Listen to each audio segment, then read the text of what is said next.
and Charles Hannegriff. Yeah, for some reason or another, you sound a little taller on radio. Is it live?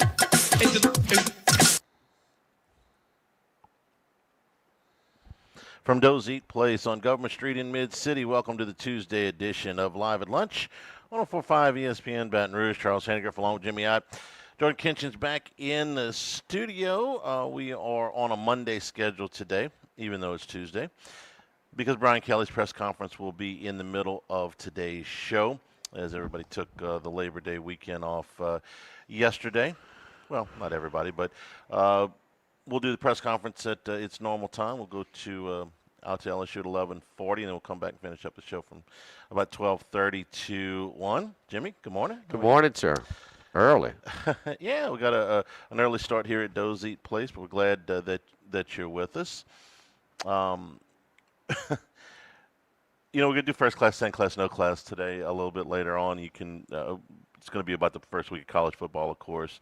And just when you thought, well, that was the worst performance relative to expectations over the weekend from prominent teams. The worst. It's Alabama. Alabama, yeah. I don't think there's any question. And just when you thought that, that's about as bad as you can look from a hustle standpoint, a prep standpoint, just being blasted by a team that you were 2-touchdown favorite over. Here comes North Carolina last night, who was not favored in the game, and was not. I don't know that we had a good handle on North Carolina's personnel. I don't think I didn't.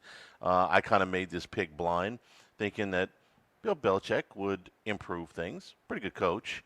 That they turned over 70 players. Okay, so they turned over 80% of the roster. But Belichick has the Iron Curtain up. So, unlike here where we've got or have had since Brian Kelly got here, nearly unprecedented access for this time of our lives, North Carolina, stayed away behind a cloak of anonymity because that's how Bill operates. So we didn't really know what to expect last night completely. They'll be better coached. They did not look better coached. They did not look, for the amount of hype that was there. The stadium was full. They did the concert before. It's a standalone game. It's Labor Day night. The stars were out. I mean, it's a pretty striking image when you see Michael Jordan and Lawrence Taylor in one of the suites, okay? Two of the all-time greats, maybe arguably the greatest players in their respective sports. Jordan maybe the best basketball player of all time. Taylor maybe the best defensive player in the history of the NFL. They are for my money. Yeah, and you're sitting there looking at them, shaking hands and watching the game. Okay, that's pretty strong. And then North Carolina gets the first possession. They go through the TCU defense like nobody's business. It's 7-0, and whoo, this is going to be great. And from that point forward, TCU. No, they got to stop. I'm sorry, they got to stop after that. That's right. They got to stop too.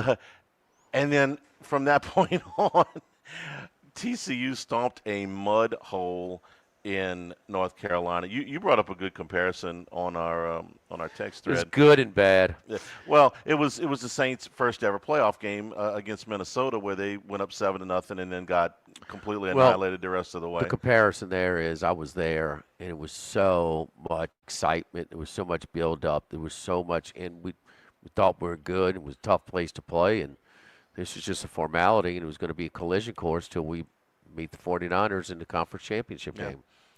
And Saints were 12-3. They were 12. The second best record in NFL that year. 13-2 and 12-3.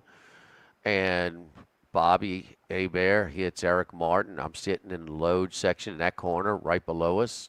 7-0. I mean, boom. And we're not a high-scoring team that year. The place was going bananas. And then we got mauled. Right. We got mauled. I mean, including to finish off the half where you're like, we got to get to half and just try and regroup. Oh, no, to finish off the half with a Hail Mary for 50 yards, another touchdown for the Vikings. And I think you went to half like 26-7, something like that. Because it was so much build-up. So it was like, phew, you talk about air out the balloon. And like it was, and Chapel Hill is a cool place, man. It's a really cool place. Forever, Kinnick Stadium, they wouldn't build. They could only build the stadium as high as the trees. I didn't know was, that. Yeah. Okay, that was okay. like in the 70s and 80s, and so they waited till the trees. They always wanted to have trees. It just, they've got potential. You've heard people talk about they're more desirable than maybe a Clemson or Florida State, because they just, it can be, but they've never. Mac Brown's 1 year when they were like 10-1, lost to Florida State, but couldn't compete with Florida State. That's maybe the best team. They just haven't had, and so they go gimmick. They go gimmick with Belichick and bring Belichick, out of retirement. He couldn't get it, and then the shenanigans start, and we wonder just what percentage of Bill Belichick are they getting? And it's an easy correlation. Well, no, Bill Belichick hasn't forgotten how to coach. That's the thing. Did it catch your attention pregame when he went over to the ESPN game day site? Basically, they were in the stadium as opposed to just being on campus. Their pregame, it was, I don't know, call it NFL Live Monday. It was their Monday night countdown, college style, whatever. They do it for some of the bowl games, the premier bowl games.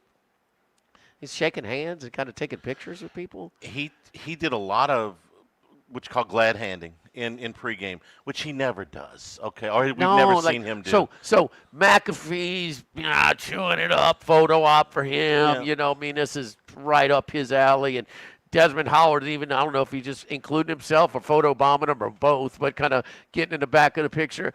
And Belichick and Saban, who know each other longer than anybody there. Brewski was there, and he was all in it.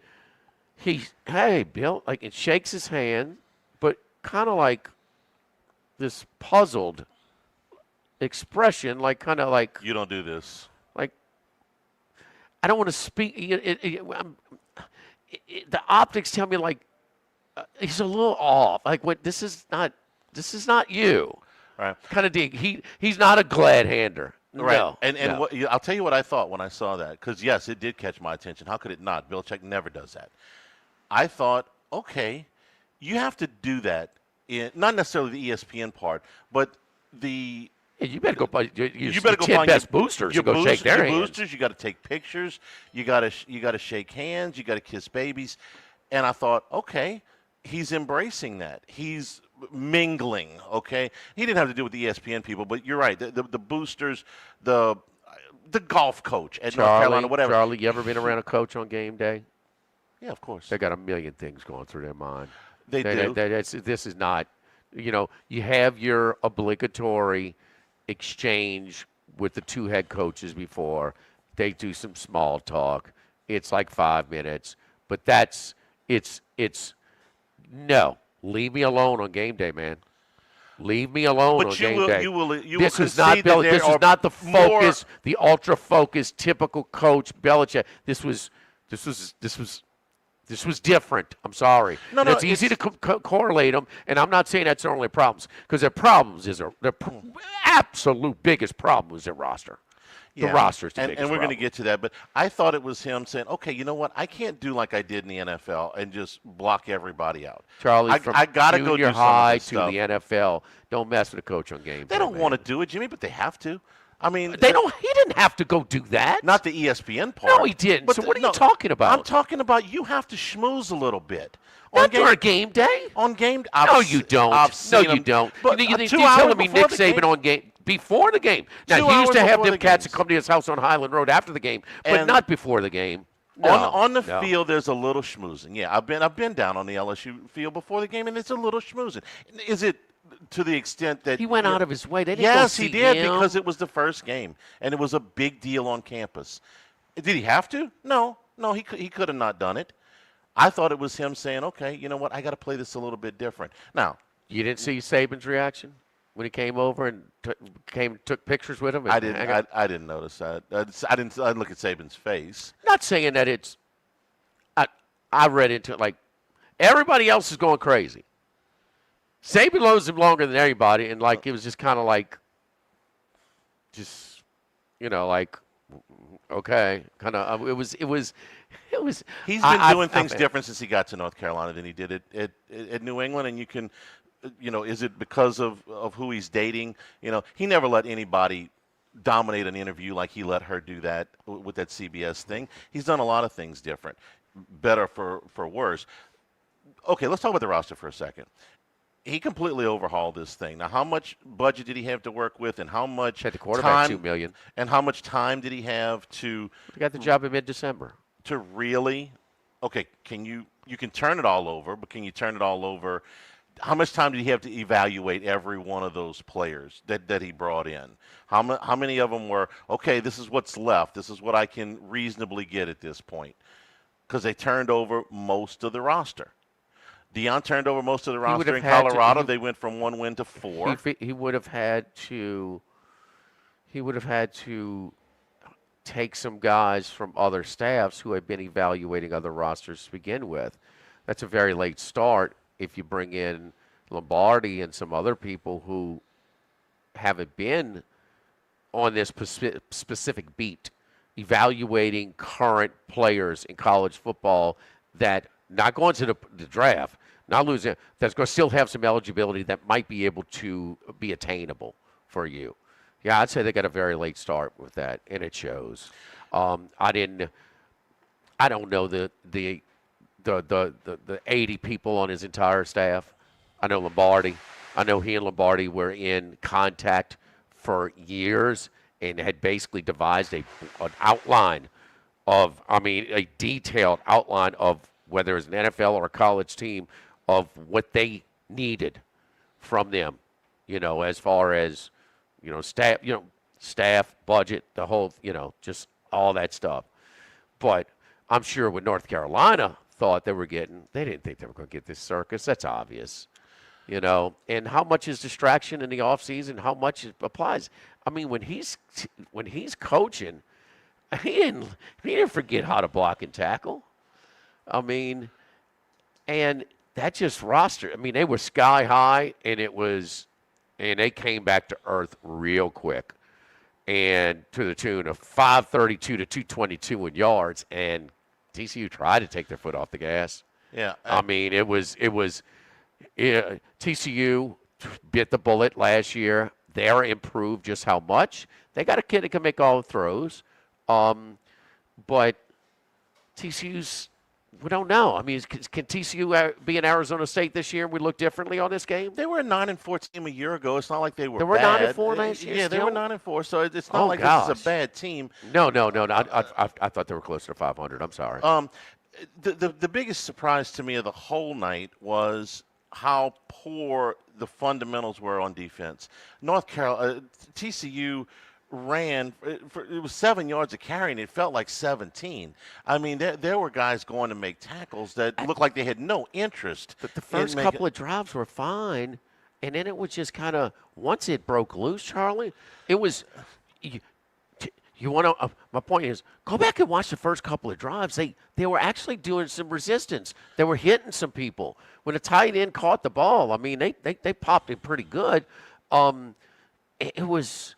And, man, once the floodgates opened, it was ugly, man. Like you said, they're making runs. They're not getting touched till the safeties. It looked like a lot of some of those Alabama plays in the second half against Florida State, where they just didn't look real interested in making a tackle. It was worse than that. No, it was worse awful. than that. You just Alabama. We expect a lot more out of them right now. That's right. The line yesterday is like, when Orangeburger came in here, it immediately became that professionalism. And that's my words. Yeah, they were more buttoned up, and they were more organized, and they were blocking and tackling, and they were just. That didn't happen last night. No, it did not. Risher was on that team, right? Mm-hmm. Yeah. No. Rish was. That was Wickersham. That was Wickersham? Rish finished in 82. Okay. Stovall was his last coach? Stovall was, yeah. Stovall coached 1 year after that. And ironically, a key hire on that staff was Mack Brown. Mack Brown, yeah, to be the quarterback's coach in 82. That was a huge deal for that Orange Bowl team. Yuck. That was bad. At the beginning, I got to tell you, I'm like, because I took Clemson to win the ACC. And I like their number to win the ACC more than I do them getting to the playoff, if that makes sense.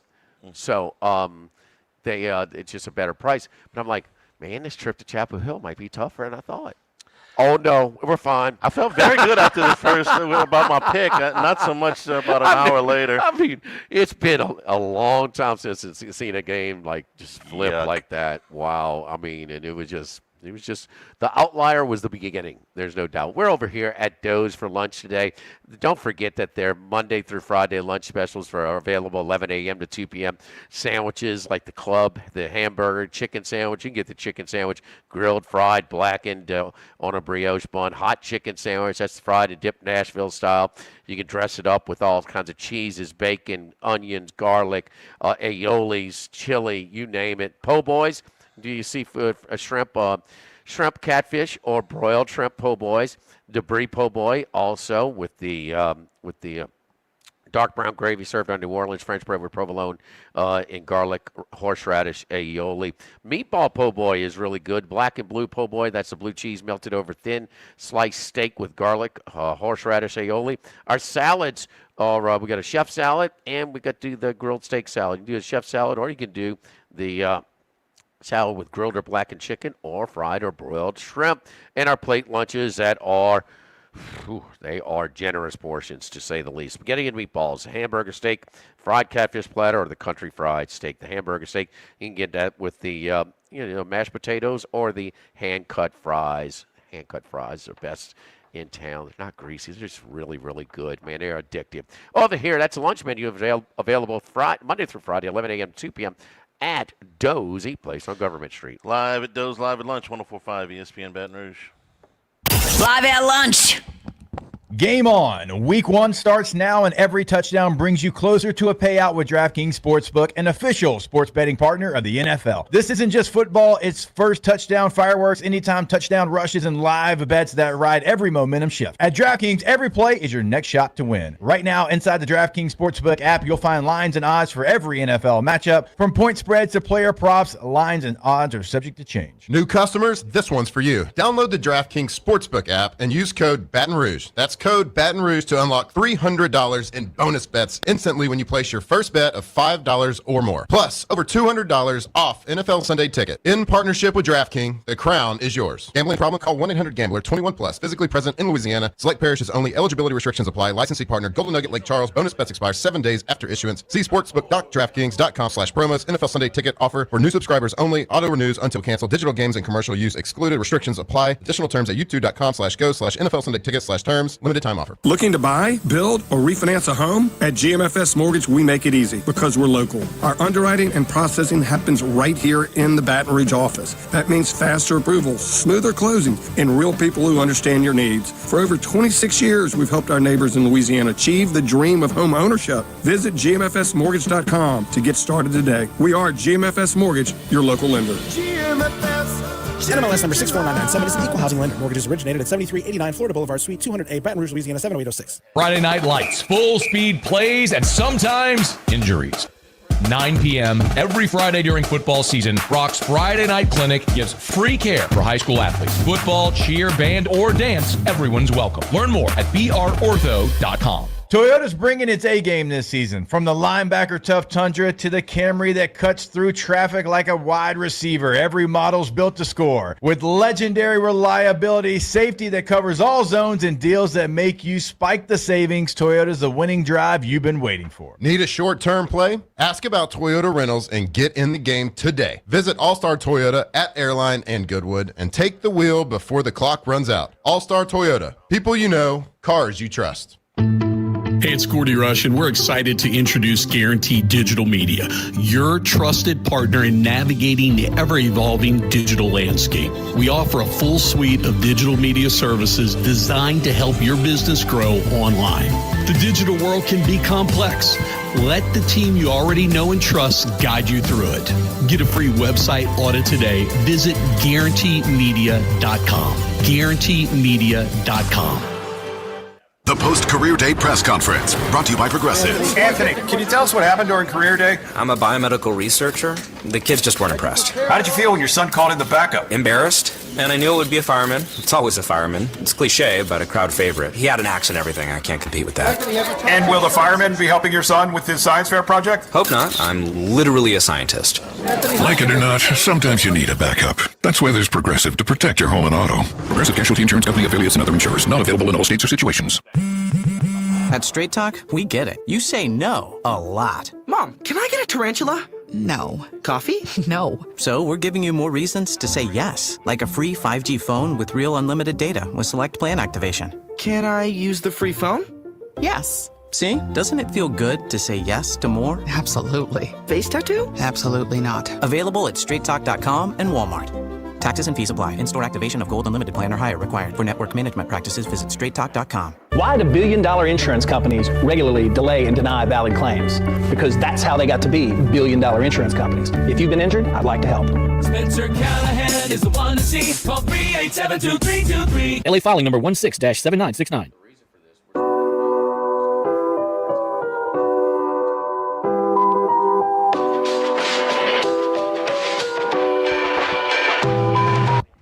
Live at lunch with Ott and Hanny from Doe's Eat Place on Government Street on 104.5 ESPN, Baton Rouge. Remember, you can always get the show on demand, 1045ESPN.com. That's brought to you by Supreme Rice. And also on LouisianaSports.net. We'll also have a new Handycast drop tonight with some film study along with Richard Dixon. The Saints have made a move in their front office. This is extremely interesting to me. The Saints are bringing in former Falcons GM Thomas Dimitroff, who was there from 2008 to 2020. The Falcons had a pretty good run, especially at the beginning and towards the middle of Dimitroff's run. He was the guy that drafted Matt Ryan. He was the guy that brought in Mike Smith to be the coach, and they ran off the first 5 years: 11-5, 9-7, 13-3, 10-6, 13-3. He was the architect of the Julio Jones trade, which turned out to be a very good one for Atlanta. Jones was an all-timer. They went through two losing seasons and a 500 season in the mid-2000 teens, and then the 2016 team, of course, made it all the way to the Super Bowl and had the 28-3 lead. I'm sure you know about that. They had another winning season in 2017 before they tailed off 7-9, 7-9. He was fired after the 2020. That was the COVID year. They went 4-12. He got fired. Dan Quinn got fired. Draft history, there's some really good stuff in there. Matt Ryan is probably going to be a Hall of Famer. The Julio Jones trade turned out very, very well for Atlanta. He drafted well enough to keep them relevant. They had way more winning seasons than losing seasons under him, and they were up 25 points in the Super Bowl. Saints fans love to regale in that collapse, but that was a really good Falcons team that year. They blasted the Packers in the NFC Championship game. They blasted the Seahawks in the first game, and they were blasting the Patriots right up to the point where they threw up on themselves. But he wasn't bad. And, Jimmy, if they're not going to get rid of Mickey Loomis, and we kind of feel like, he's a made man, then get him some help. I don't see where this can do anything but help, given how the Saints have drafted since that 2017 Giant Haul, where that 2017 draft was an all-timer, but since then it's been statistically they are the worst drafting team in the NFL since 2018. That's documented. I'm not going to go through all the numbers, but they drafted one Pro Bowler in 7 years. So this can't hurt.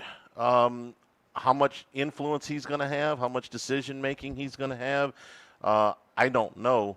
But this guy ran a pretty good ship for a dozen years in the division that the Saints are playing in. So if they're not going to fire Mickey Loomis, I'm not turning down any help. I guess, if he's got to stay around, you get somebody to do his job. I mean, but how do we know? How do we know if he's coming in, and just how much power, how much input he has. Who knows? But because a lot of this has got to be at the feet of Jeff Ireland too, because he's director of personnel. With the guys doing a poor job, just get rid of him. Well, but they're not going to. You're going to have to eventually. Yes, okay, eventually. Or give him a severance, or to throw him a party, do it nice. Borrow the balloons from Chapel Hill, whatever. It could help some. It might not, but. Just again, it's just another reminder to me of how BS this organization is being run. No, if you need somebody to do the guy's job, well, you just replace him. He can stay in the will. He's got to get out of this job. Nobody with his track record in this league is staying there, minus Jerry Jones. There is what I wish, and then there is reality. There's two scoreboards, right? You said is that basically a GM scoreboard? Only one Pro Bowler that's last in the league, the last seven drafts? Yes. Huh? All right. What's the other one? Is the cap space? Yeah. That's a scoreboard, huh? Yeah. Last by a lot. And then the win-loss record, which is not at the very bottom of the league, but is rapidly approaching. Yeah. That. Once Peyton and Breeze left, you can't win anything. So. It's like I said, there's what I wish and there's what's reality. I wish the Saints would have had, a high enough draft choice last year to draft a quarterback, but they didn't.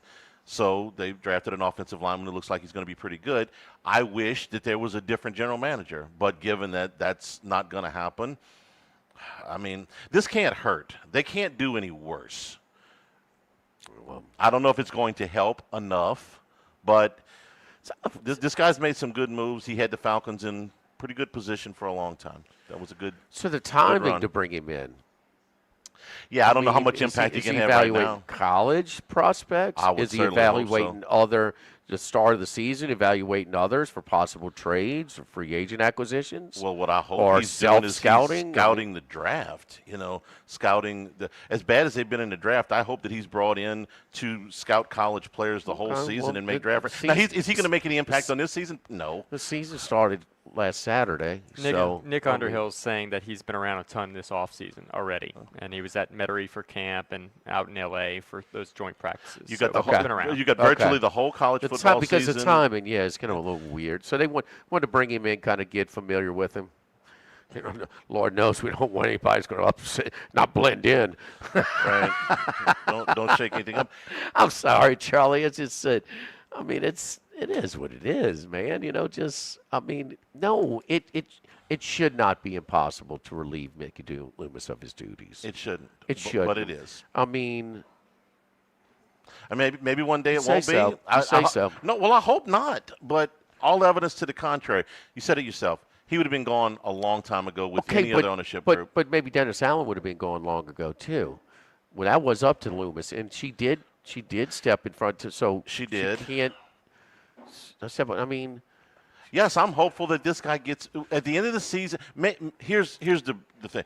At the end of the season, maybe Mickey says, "You know what? It's time for me to retire." And this guy has been in the building for 6 months. Okay, you're our guy. Because he wants to fix it. I don't care who you. Give me the best front office in the league. This is a hard fix. Yeah. Okay. If you brought Baltimore's front office, give me the best front office in the league, and this is a hard fix.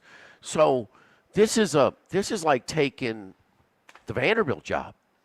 It's like you.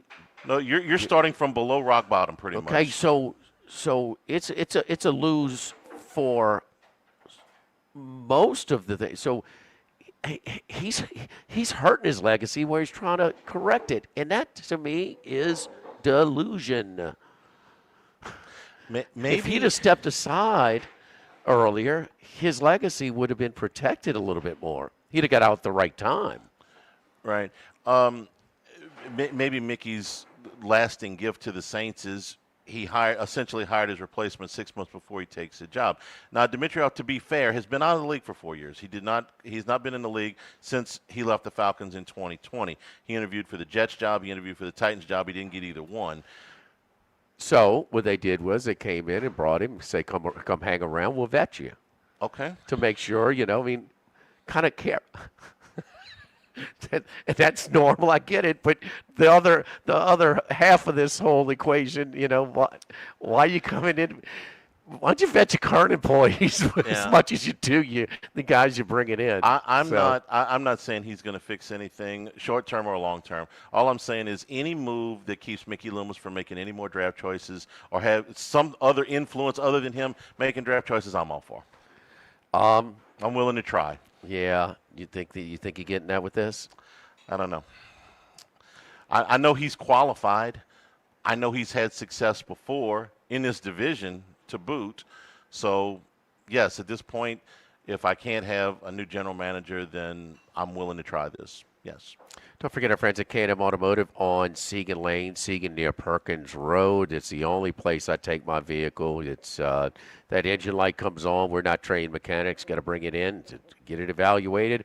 But you hesitate because, oh, man, those horror stories of people being upcharged for unnecessary work, not going to happen. Jason Payne is going to do everything he can to try and find a repair option before a more costly replace option. But if it is that important to the safety of your vehicle, no, of course he's going to inform you of that. But he's going to do everything he can to give you the best deal around. That's why he has so much return business. So anything, electronic, AC service, undercar services, tires, electrical belts, hoses, or this engine light, just an oil change. K&M Automotive on at 8445 Segan Lane near Perkins, right across Segan from Ambrosia Bakery, 7:30 a.m. to 4 p.m. Monday through Friday. Live at Doe's, live at lunch, 104.5 ESPN Baton Rouge. Live at lunch. At Landmark Bank, we're more than just your local bank. We're your neighbors. We cheer on the hometown team, shop at the corner store, and know you by name when you walk through our doors. Hi, I'm Ashley McDaniel with Landmark Bank. Whether it's saving for college, buying your first home, or growing your small business, we're right here with you. Because when you bank local, you grow local. And we're proud to grow with you right here where you live. Landmark Bank, banking with people you know. Member FDIC. Hey Tiger fans, this is head coach Brian Kelly. When running a football program or any organization, core values are so important to the success of the operation. Integrity, honesty, and family is what they're all about at Hollingsworth Richards Ford, and I've experienced that firsthand. I've got to know them through their support of... Yes, sir. For a second, though, here. I got you. Yep. Brand new vehicle, go to Hollingsworth Richards Ford and tell them Coach Kelly sent you. Hey, do you love beef? I mean premium Angus beef. Sagrera Farm sells the whole sides and quarters straight from the farm. Ready to fill your freezer with tender, flavorful ribeyes, fillets, strips, brisket, ground beef, and a lot more. I want to introduce you to Louisiana's own Sean Sagrera of Sagrera Farms, a hidden gem just 30 minutes north of Baton Rouge. What's Sean's secret? Mating genetically superior Angus cattle and then ensuring that every day in the life of his cattle is a great one. Happy, healthy cattle, finished on grain, dry-aged 45 days, creates consistent and predictable, flavorful beef. When you take a bite of Sagrera Farms beef, you'll know that this is not some mass-produced afterthought. So if you want the best, and I mean the best in Angus beef, go online to sagrerafarms.com, or better yet, call Sean right now at 225-719-1723. Sagrera Farms. Jan from Toyota here, with live coverage of end of summer fun at Toyota's National Sales Event, with my special guest, Eli Manning. Thanks, Jan. Let's get into it. Down by the lake for some fishing, we've got Eric in his Tundra. He throws his line, and he's going long! Heck of a team effort there. That Tundra got him exactly where he needed to be. Sure was, Eli. Until next time, go Toyota! See your participating Toyota dealer for details. Dealer inventory may vary. Event ends September 2nd. Toyota, let's go places. Prescriptions require an online consultation with a healthcare provider who will determine if appropriate. Restrictions apply. See website for details and important safety information. Subscription required. Price varies based on product and subscription plan. Hi, I'm Dr. Peter Stahl, board-certified urologist and Senior Vice President of Men's Sexual Health at HIMSS. I've helped many guys with ED in my 12 years of practice. But now you can get world-class care for ED 100% online by going to HIMSS.com. So what are you waiting for? To start your free online visit and find ED treatment at up to 95% off brand name prices, go to hims.com/joy. No two people learn the exact same way. So how did Babbel become the award-winning language learning app? We thought of you, all of you. Take Sierra. As a visual learner, she uses Babbel's wordplay videos. Today I'll share a quick lesson on shopping in French. Merci beaucoup. Keith is a be in the room with real people kind of learner, so he loves the live online classes with our language experts. Okay, class. Vos está pronto. Estamos prontos. However you learn, Babbel makes it easy. Try Babbel for free at babbel.com. BABBEL.com. Guarantee Media is hiring. Come join the team that has been named one of the best places to work in Baton Rouge. Local trendsetters who are committed to your career growth. GuaranteeMedia.com. An equal opportunity employer. GuaranteeMedia.com. How often will trash rangers come to your business and pick up your trash? We pick up commercial trash up to 6 times a week, depending on your schedule. For more info, visit trashrangers.com today. For a tax deduction, consider donating your car, boat, or RV to St. Vincent de Paul. SVDPVR.org. Live at lunch, first class. I want a seat in first class where I was booked and ticketed over a month ago. Second class. No man should be subjected to the indignity of being labeled or treated like a second-class citizen. And no class. Life had become like school on Sunday. No class. I'll tell you what then. Why don't you call me sometime when you have no class? First class, second class, and no class. Brought to you by Supreme Rice. Buy local with Louisiana-based Supreme Rice since 1936. And return here at Doe's Eat Place. Again, our schedule is a little bit scrambled today because of the Tuesday press conference instead of the Monday press conference because of Labor Day. So we move first class, second class, no class into this segment. All right, first class. We start with Lee Corso. Max, his 6-team picks all hit. Had some underdogs. 16. They're 6-0. 6-0. 16. Yeah. Okay. Some underdogs in there, including an outright winner with Florida State. What if you played Corso's 16 parlay? What did it pay? 87-1. Nice. Not bad for your last go at it. By the way, second class, if you want to throw in there, he picked LSU to win it all, as I know a lot of people have pointed out this week. So we hope that he's perfect, right? That he gets them. Did he get them all right? What a way to go out, huh? I thought it was well done. I thought it was nice. I didn't think it was too over the top. Kudos to Ohio State for doing a real nice job with that thing. I loved my favorite segment was when they brought Fowler back, and it was Herbstreit, Davis, Fowler, and Corso, and they just kind of sat there and talked and told stories basically for 15 minutes. I thought that was really good. Bring in the. Yeah, because Fowler was there for so long. Absolutely. And, so I like that segment. That was probably my favorite, and I thought they did a nice job with it. And it was, like I said, it wasn't too over the top. I liked everything about it. Well, it's time. Yes. It's been time, and you want to try and. I'll tell you one thing he does, man. He's a sharp dresser, man. Mm-hmm. He is he's always been sharp, man. And the other thing is. Did you notice that Fox's pregame, it's a Fox game, they still cut in for his headgear? I didn't. I they wasn't covered watching. It. Yes. I know. So I mean, at this point, we don't act like the other one doesn't exist. And so, or if you're in it for college football, I thought it was a step in the right direction for Fox, if you ask me. And they had I thought it was Bear over there and Tom Rinaldi, who both worked on game day for a while. They did? They came over and did something. They did a segment, too, I think, on him during the show. Yeah. So well done all the way around. First-class performances, LSU, Miami, Florida State, Tulane. With Boise State's loss, bad loss, 34-7. And Tulane, look, I understand Northwestern's not going to win the Big Ten, but there are worse picks than Tulane to be the group of 5 after 1 week. Charlie Tulane looked good. That defense looked really good, and Retzlaff looked good. Ran the ball well. Let's wait and see on the defense. Okay, Northwestern is just very limited with their weaponry on offense, but Retzlaff looked like he was a returning starting quarterback. I thought, and that doesn't happen by just a cram session for the last month and a half or late July, whenever he got in. They reduced the playbook, mastered those, and they ran those. But running the ball, getting the ball out quick in a pass game, he's a true dual threat. And he threw the ball well, he ran it well, and they got a guy. I mean, it was kind of a last minute deal, but maybe they didn't really like what they had before he fell in their lap, but he's a savior for this team because they got some other pieces. No, I just don't want to overreact to a defensive effort against but they were so much faster than Northwestern, and they were getting chunk plays, Charlie, and not just one. It was a beating, man. They pulled their foot off the gas. DraftKings Sportsbook agrees with you. They are actually the favorites, or they have the best odds of any of the Group of Fives at 4-1 to be the Group of Five school to represent them in the playoff. I'm a big John Summerall fan. I think he's an excellent coach.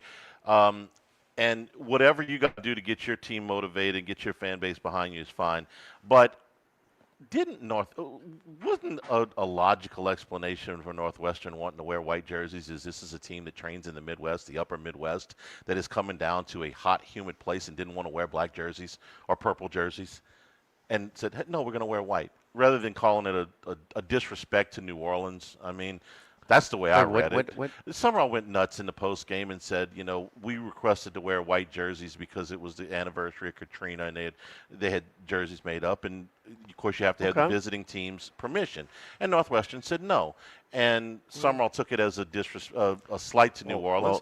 I took it as they didn't want to wear black or purple jerseys in the sweltering heat. You gotta have enough. I mean, that might have given them a little extra juice. Yeah, that's what I'm saying. You coach, you do whatever. I mean, but I didn't. That's not the way I took it. So, if that's what motivates you, go ahead. It worked. David Braun, the Northwestern coach, said it was. I think it had more to do with timing and communication. They didn't get the request till August 17th, and they said I think it was a little too late for them at that point. But why they can't? It takes them 2 weeks to change shirts. He should have just said. Did they not get their purple ones in? I don't know. He should have just said we don't want to wear black or purple. No, they didn't want to wear in humidity. Because we're used to training in the upper Northwest. It's a perfect explanation. Yes, Chicago. It's not disrespectful to New Orleans at all. On the shores of Lake Michigan. Yeah, they're going to have as tough of a, Boise had a tough one down in Tampa. Oh, they melted in that heat in the second half. Chicago to absolutely. to New Orleans, man, for a 11 a.m. kickoff, yeah. Couple other in first class. I've been practicing now. Cal quarterback, Javon Kiwi Sagapulatelli. I'm pretty sure I got that right. True freshman against Oregon State, 20 of 30, 239 yards, 3 touchdowns, no interceptions, 30 yards on the ground. He is a left-handed quarterback. He's got a funky delivery. He pretty much throws it sidearm. But they responded to him. Watch those highlights. Watch the press conference after. They're excited about him.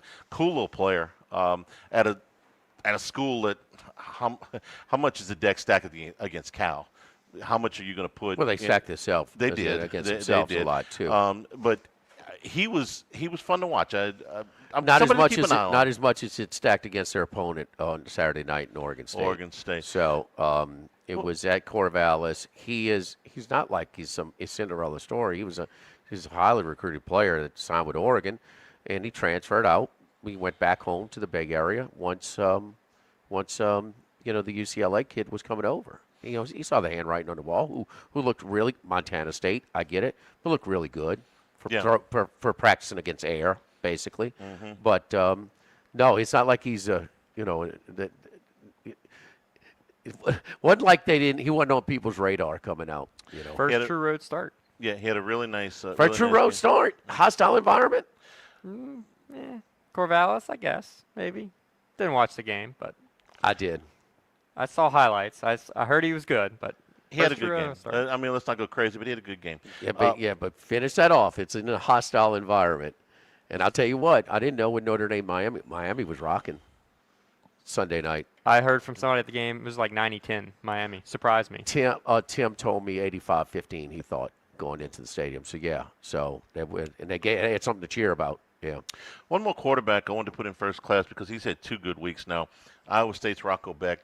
33 of 48, 461 yards, 5 touchdowns, and no interceptions through the first 2 weeks. Not the easiest transition to go all the way to Ireland, win a hard-fought game, come back and play in that sandwich spot against what is a good FCS school. But I will say he was this. 19 out of 20. You can't be any better than that. Not a good defensive team, though. Watch the game. Bet the team. It was catch after catch. They must have averaged over 10 yards at play. I mean, it was no resistance, man. We came back and tied it 7-7. I'm like, okay, we got points, No. I had the wrong side there, and the spot is impressive, though, because you get Iowa. I mean, Iowa next week. No, this week. Iowa that's this what I'm saying. week. This week and the next week after you play this. You No, from Ireland, man. That's one of the reasons I bet it.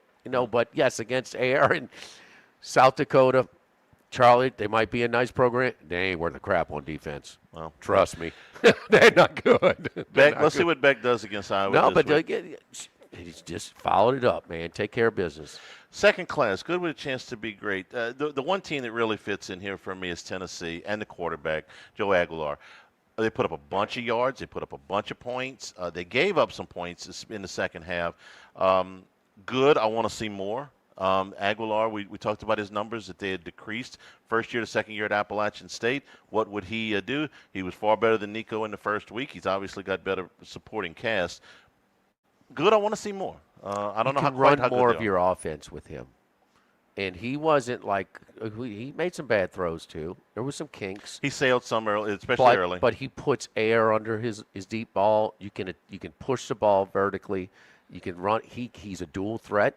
So he's, Nico's just way lopsided. He's a great athlete, but he is a challenge passer. And I'm sorry, the guy we love, he's going to have to improve his passing a lot. And also Shula's got to help him, Lenora Sellers at South Carolina, because he's not a straight drop-back pocket passer. Put him on the move. Put him on the threat to run. And make those safeties come. Give him some easier throwing opportunities, because straight dropbacks for him, it was ugly. After his first 50-yard touchdown run. But yes, I think they're excited. They did go after the TCU quarterback last night first. Dykes talks about it, says, man, this kid looks like he's been born to throw. It just comes out of his hand. And he does. He can make a lot of throws. He takes his shots. He made some nice throws. But they went after him first. So this was not a given like this guy was going to be that good. But I think Tennessee fans are pretty pleased with the trade-off, ultimate trade-off, Aguilar for Nico. They get the breather this week. Don't you think? Yeah, and they get the breather this week, and then Georgia comes in a week from Saturday. Now, if Aguilar stays and he plays at UCLA and Nico plays, it's supporting cast is something to do with it, but I think that I just know, and he wasn't, they could just, there could be balance now. There could be balance. He just looks much more comfortable throwing the ball. He throws a more catchable ball too. Let me go quick here. Utah, very impressive at the Rose Bowl late Saturday night. Want to see more there. Georgia Tech going to Colorado. Haynes King on the ground. Ugly win. So I don't know if they're quite as good. We'll see. They ran for 320 against Colorado. Not sure. No class. Alabama, UNC, and ugly first week offense. Jimmy, what was the final tally on the unders? 27-10-1. Okay. Now, two of those either got a good number or a bad number. They fell, including last night. It was 27.5. I talked to some people. They had 26.5. So I thought, it's the 24, 27, and 31 are hot numbers. 30, not so much, because it's hard to get 3 touchdowns and 3 field goals the first half. But those, you better do your shopping. So, do your shopping like we suggest. 27-10-1. See if that improves in week number 2. First class, second class, no class brought to you by Supreme Rice, a home opener this week. If you're tailgating, tailgate with Supreme Rice. Pick it up at Rouse's, pick it up at Walmart, pick it up at any of your AG food stores. The brown, the long grain, the medium grain, the parball, the jasmine rice, and support our Louisiana farmers as part of the Climate Smart program, ensuring future generations of Louisiana farmers are going to reap the benefits. They're talking about methane reductions, methane emission reductions, and water conservation. Save a little money with your Supreme Rice. Support our Louisiana farmers. For more information, go to the website at supremerice.com. Take a break, come back, wrap up hour number 1 live at Doe's Live at Lunch, 104.5 ESPN Baton Rouge. Live at lunch. Yep, I'm looking at the pages right now. Thomas's translation company just lost its only 2 Spanish speakers. Without the right replacements, he'll be in problemas. Yeah, we'll have those ready. Tonight's gonna be a late one. Indeed can help him hire great people fast. I need Indeed. Indeed you do. With Indeed Instant Match, we immediately show you quality candidates whose resumes on Indeed meet your sponsored job description. Visit Indeed.com/credit and get $75 towards your first sponsored job. Terms and conditions apply. From kickoff to cash out, ESPN Bet has the tools you need to score more on game days. Bet smarter with stats at your fingertips. Get personalized parlays built just for you. And with your fantasy team synced right in the app, you can back your squad. Right now, new customers get $100 in bonus bets when you bet $10. Sign up with promo code USL to get started. Must be 21 plus. Gambling problem? Call 1-800-GAMBLER. Terms and conditions apply. See app for details. Offer not available in New York. First American Bank has been around for 115 years, serving the needs of every customer, no matter who you are, how big or small you are. You can always walk into any branch and see a warm, smiling face and able to talk to somebody. That kind of service isn't being provided by a lot of other financial institutions because everything is so digital, they always on their phone or the computer trying to get in touch with somebody. Oh no. Ah, that's the sound of someone who's misplaced My debit card. their debit card. Where did I leave that thing? Not at the gas pump, or the checkout counter, or the roof of your car. Now, if he has the Chase mobile app, he can use Card Lock. Wait, I could just lock my card. Yep, just a few tippy taps on his phone, and that sound? That's peace of mind from Chase. Chase mobile app is available for select mobile devices. Message and data rates may apply. JP Morgan Chase Bank N.A., member FDIC. Coach Saban here. On the field or on your walls, coverage matters. That's why I go with Behr Marquee Interior Paint and Primer from the Home Depot. Exceptional hide, advanced stain blocking, and over 1,000 colors to choose from. Behr Marquee delivers one-coat coverage that stands up to real life. One-coat coverage, no overtime. Behr Marquee, only at the Home Depot. How doers get more done. Valid only when tinted to colors from the Behr Marquee Interior One-Coat Hide Collection. This summer, bring your backyard to life with a pool from Renaissance. Known for custom craftsmanship and one-on-one attention, Renaissance Home and Pools turns your vision into reality. Owner Joey Blanchard brings 20 years experience and cutting-edge 3D designs, so you'll know exactly what to expect every step of the way, from the first sketch to your first swim. Renaissance delivers pools built to inspire and to have fun in. Visit builtbyrenaissance.com and let your backyard renaissance begin. This season, luxury takes the field. Genesis delivers a driving experience that's always in formation. Elegant, powerful, and ready to score. With bold design that breaks the huddle and interiors that feel like a private suite, every ride is a winning drive. Advanced tech calls the plays while performance responds like a pro in the pocket. No blitz, no noise, just smooth execution. Genesis, where refinement meets game day confidence. Visit Genesis of Baton Rouge on Airline at Pico or online at genesisofbatonrouge.com. Water is water, right? Not when it's Evermore. Smooth-tasting Evermore water is Mother Nature's masterpiece.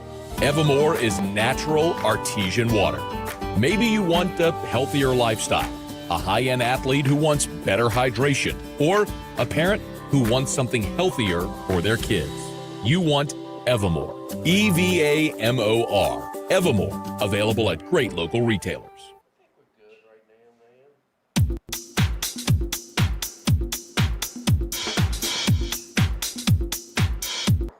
Live at lunch with Ott and Hanny from Doe's Eat Place on Government Street on 104.5 ESPN, Baton Rouge. Back here at Doe's Live at Lunch. For those that are asking, the rankings are not out yet. Kind of thought they would be by now, but they held them for all of the games. I thought they'd be out kind of early this morning. I'll tell you what I'm expecting. I'm expecting Ohio State 1, Penn State 2, and LSU 3. That's kind of what I think this is going to be. Who's the other candidates? Who before Georgia. Georgia might be ahead of LSU. Oregon. They shouldn't be. I mean, LSU should be number one, but they're not going to be. The teams that won that are in front of LSU besides Texas Oregon, and Oregon besides beat Montana State. No. Yeah, besides Ohio State and Penn State, the other teams that were in front of LSU before the weekend that won are Georgia and Oregon. And both of them beat Marshall, vacated Marshall, and Montana State. I think they'll be behind Penn State because Penn State had so many first place votes. I mean, they had almost as many as Texas. They only had 2 less. So I think the people that had them there are going to keep them there. We'll see. Not that it matters a ton. Maybe. Good thing it doesn't matter. No, but we'll get them to you as soon as we get there. Hour number 2, straight ahead. Brian Kelly press conference coming your way at 11:40 today, and we'll be back to wrap up the show following that. We're at Doe's Eat Place on Government Street in Mid-City. Come on by and see us for lunch here in the Crown Town Room. Live at lunch, 104.5 ESPN Baton Rouge.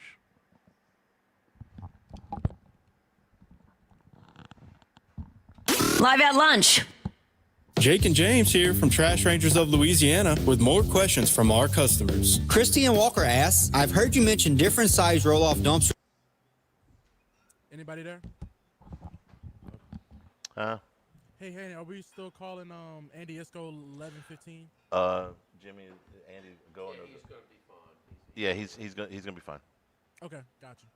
5 to 7 days to hear back from us. Get your roll-off dumpster delivery set up at trashrangers.com. Imagine you're hosting the big game watch party when this happens. But you call Boudreaux's Electrical Services before the storm. Family owned and operated for 40 years installing generators in our area, you know your Boudreaux's installed Generac home standby generator would be ready. Boudreaux's Electrical Service, bringing power and peace of mind to South Louisiana, one Generac generator at a time. Visit Boudreaux'Electrical.com or call 225-300-9389. Hi, this is Coach Brian Kelly.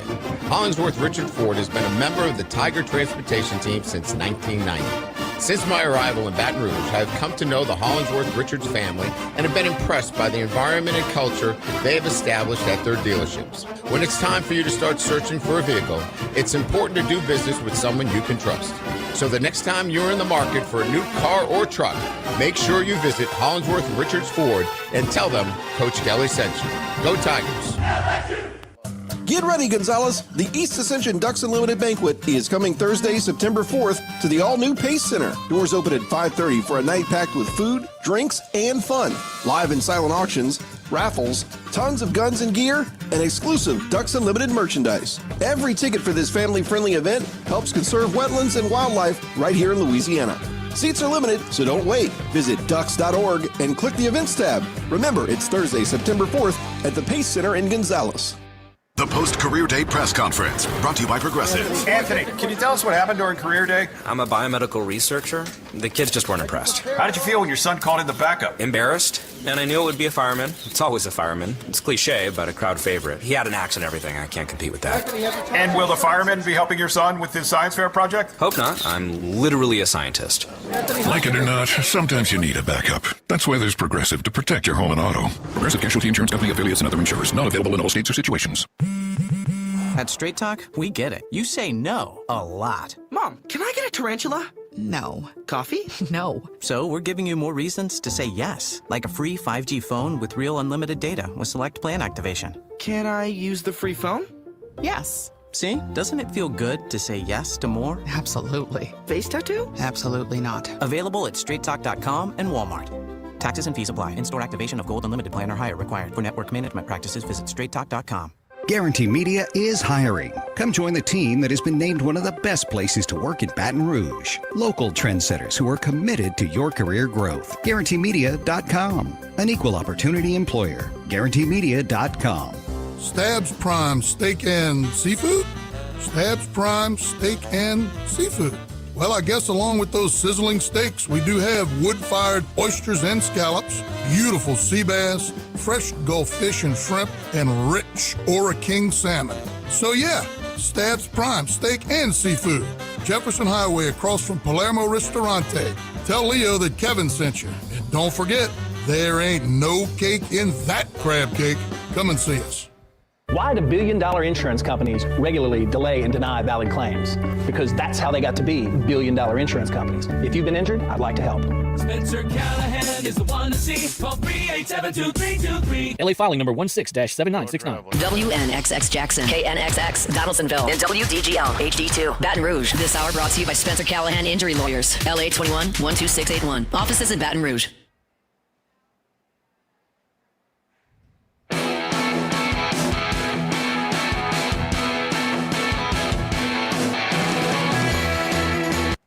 Live at lunch with Ott and Hanny from Doe's Eat Place on Government Street on 104.5 ESPN, Baton Rouge.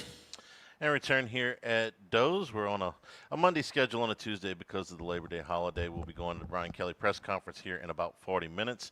Andy Isco will join us in about 15 minutes from Las Vegas. Greg Bowser will join us after the press conference to give his thoughts on LSU's win against Clemson and what Brian Kelly has to say. Jimmy, with another day to digest it, and certainly given the overwhelming amount of attention nationally that this win has gotten, I'm not sure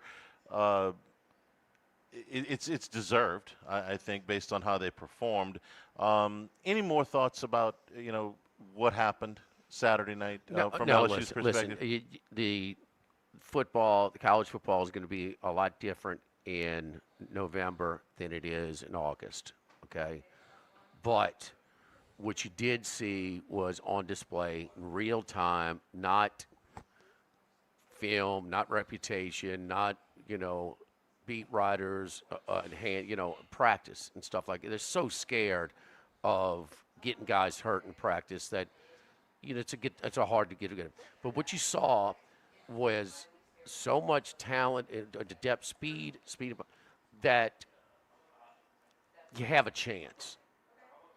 They have a chance to make a run, and so they're built to with the depth to handle some injuries. You're going to have wear and tear. They're built a little bit stronger than some of the other teams, and where they went, we still got to see where Clemson. For instance, Klubnik did it against Texas, okay? He was hot that day, but I mean, is he a known? I mean, is he a trusted commodity? He's, that was everybody's last impression for him, so they expect him to just pick right up and play at that level. He's going to have his good days and his bad days. I heard a pretty good comp on him too, kind of a little Bo Nix to him. A guy that can run, but a little bit can make the throws, but get a little bit erratic with his arm at times. A little twitchy to a fault sometimes. It's like good twitchy, but a little twitchy to a fault sometimes, or unsettled. But there are people that are just. This was the most impressive performance of the weekend. Where it was, and for all the situations, it's just downhill from here for the offense. That thing's gonna come around. I'll be very surprised. I mean, guy like Chris Hilton's gonna be a major factor when you don't have as many protection concerns as you do. I mean, he's gonna stretch that field, and you got guys. There's a Perkins looks natural again. I mean, the whole thing just. Kelly's got his best roster. Period. This is not even close. After another day to digest this is what I came up with. And is Andy on hold? I thought you said 11:15. No, he said 11 o'clock. Is Andy on hold, Jordan? Okay, I thought he was going 11. Andy, are you there? Okay. This is what I came up with. Kelly says in the post game, the offensive line controlled the game in the second half. If that group is better, if that group is actually good, then you're talking about an elite level football team. If they can go out against a team that is in their home stadium with at least 2 first-round picks. Now, one of them played well, one of them didn't. But if you can go out there and you can control that line of scrimmage, then your offensive line is a lot further along than what we had thought. You helped them, though, Charlie.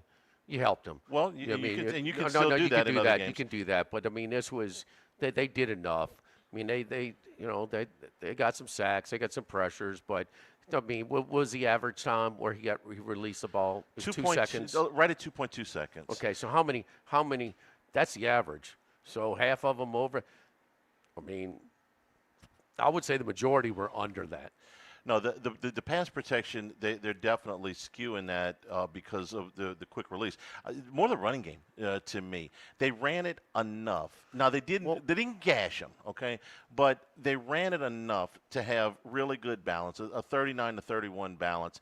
Durham had enough good runs. They showed some creativity in the running game. Those are the things that I think you can really build on. Those were things that were not given. Nussmeier's kind of a given, okay? And some of these receivers have enough on their resumes to be givens. Anderson's made another jump, it looks to me like. But there were no givens in the run game. And even when you had Durham, the very first play from scrimmage, he makes a tremendous cut. He puts his hand down. He gets 25 yards out of it. I thought that they were able to run the football enough to keep it honest, to keep it balanced. And if they can do that, then they're going to really be hard to beat. Well, sometimes teams get away with it. You always want to do it, especially when you're having protection issues, because Clemson didn't do it. And man, their protection was just overwhelmed when it became one-dimensional. They finished the game with like 19 straight throws. 19 straight passes. I mean, they just gave up on it. So, you won it, and there you go. You saw one team that was just one team panicked a little bit, and when you fall behind, you could do it. LSU was never behind in the second half, right? Well, they started the third quarter. It was 10-3. 10-3. And when was the latest? It was tied. When did they tie it? They scored on the second drive of so like the 5 third minutes quarter. In? Yeah, about. And then they did score the go-ahead touchdown was the drive that started what was the third their quarter. What was their run pass on that drive? On the one that tied it or the one that went ahead? Before they tied it. It's easy once you tied, and if you could see the flow of the game, you didn't think it was trending LSU? Absolutely. I sure did. Yeah, I did. The only thing I was worried about was that the momentum killer at the end of the first half when you didn't get points. But 2-4, 3-4, 3-5, 3-6, 4-6 run the pass ratio on the drive that tied the score. So they stayed with it. They stayed with it, and Clemson didn't.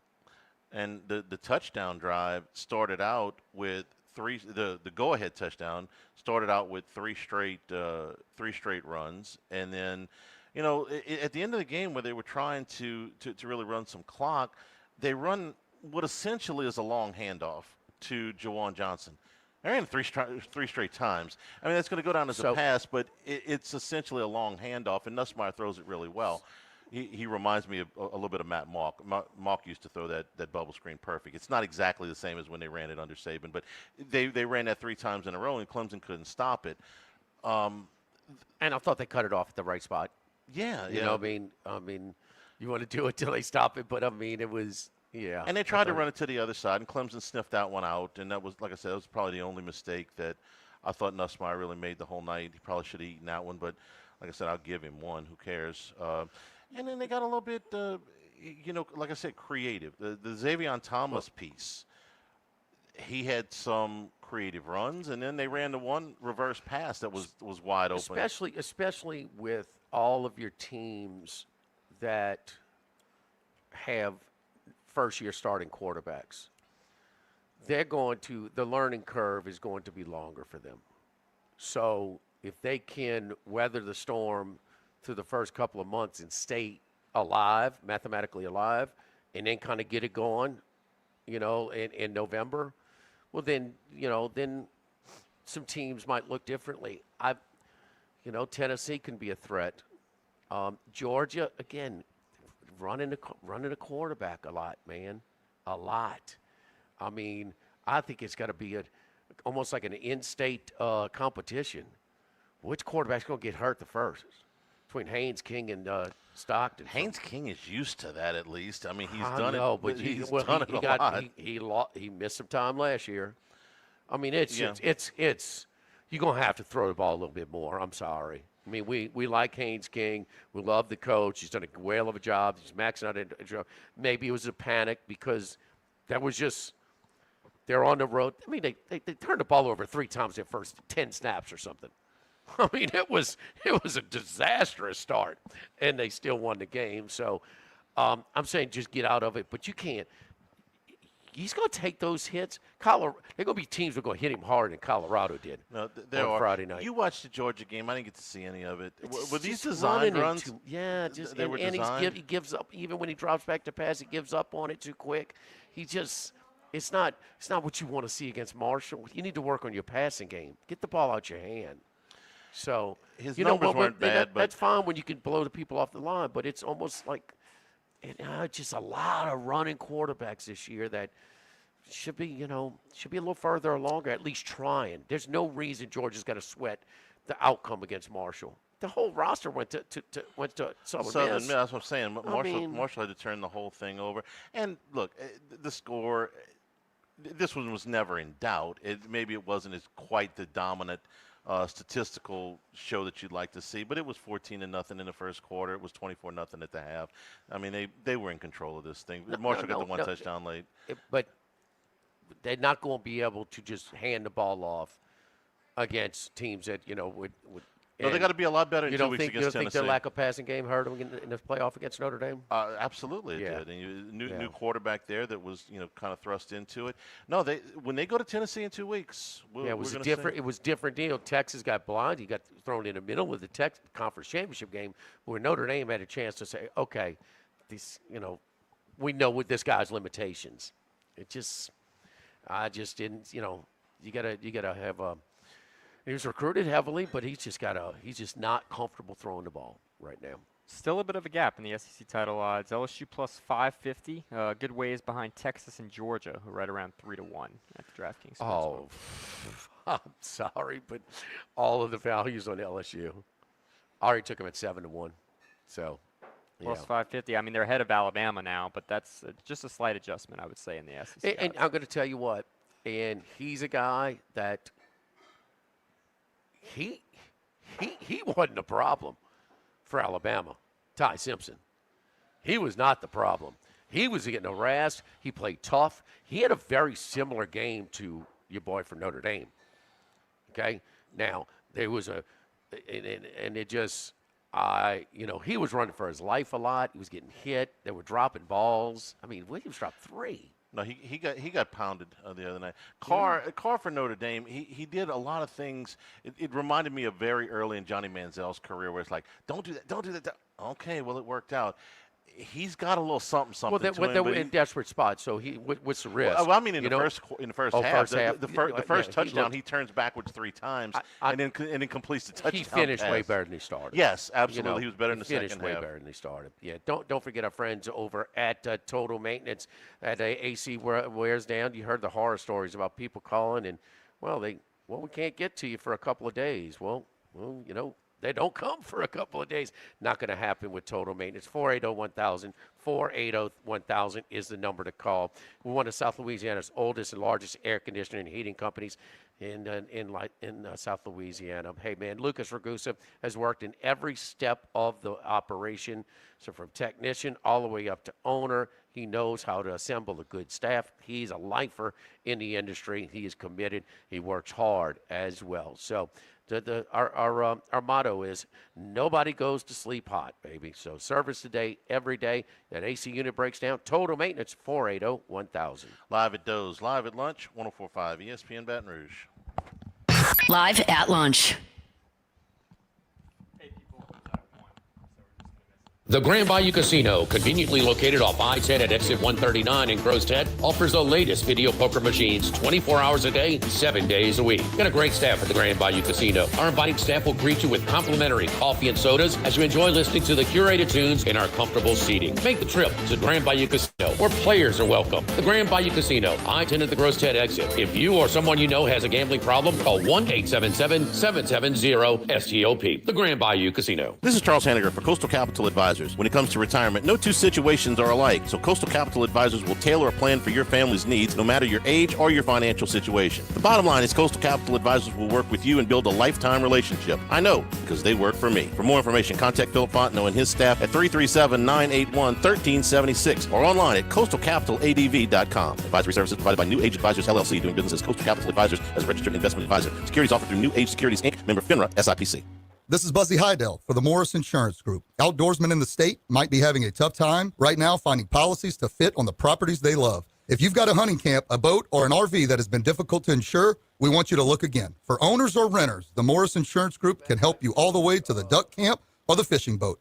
We also have policies on coastal properties, including flood insurance to let owners protect themselves in the event of damage. For your camps, boats and trailers, four-wheelers, ATVs, and tractors, get a quote today at morris-ig.com or call 225-201-0007.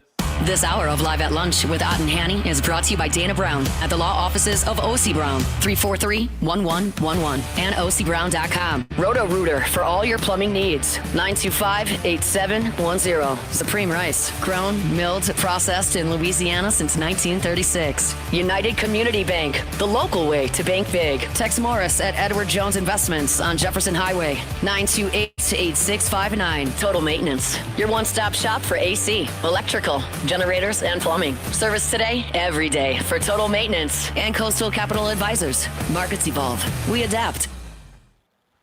The Live at Lunch with Ott and Hanny Restaurant Club. Sammy's Grill on Highland Road. A hometown favorite for tailgating and watching LSU games since 1988. Snow Seafood and Steak for over 50 years on Airline, Highway, and Highway 74 in Gonzales. Dozy Place for hand-cut steaks on Government Street and Mid-City. Louis Cafe, a Baton Rouge landmark since 1941. Just outside the north gates of LSU. Fin Bomb, sushi, burrito, poke, ramen at Burbank and Lee.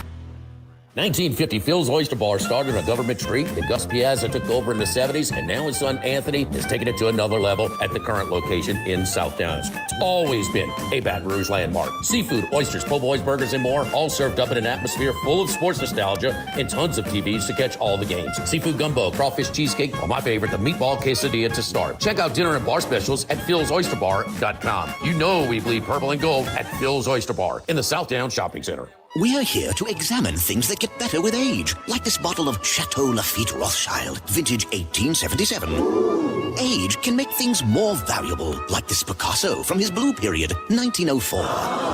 And treasured, like this Roto-Rooter jingle, 1954. Roto-Rooter jingle? Just listen to it. Oh, Roto-Rooter, that's the name. And the wings go trebles down the drain. Roto-Rooter. The timeless melody. Roto-Rooter? The lithe arrangement. But it's a clog-busting company. Wrong there. Roto-Rooter has grown into more than a clog-busting company. They're North America's largest full-service plumber and drain cleaner.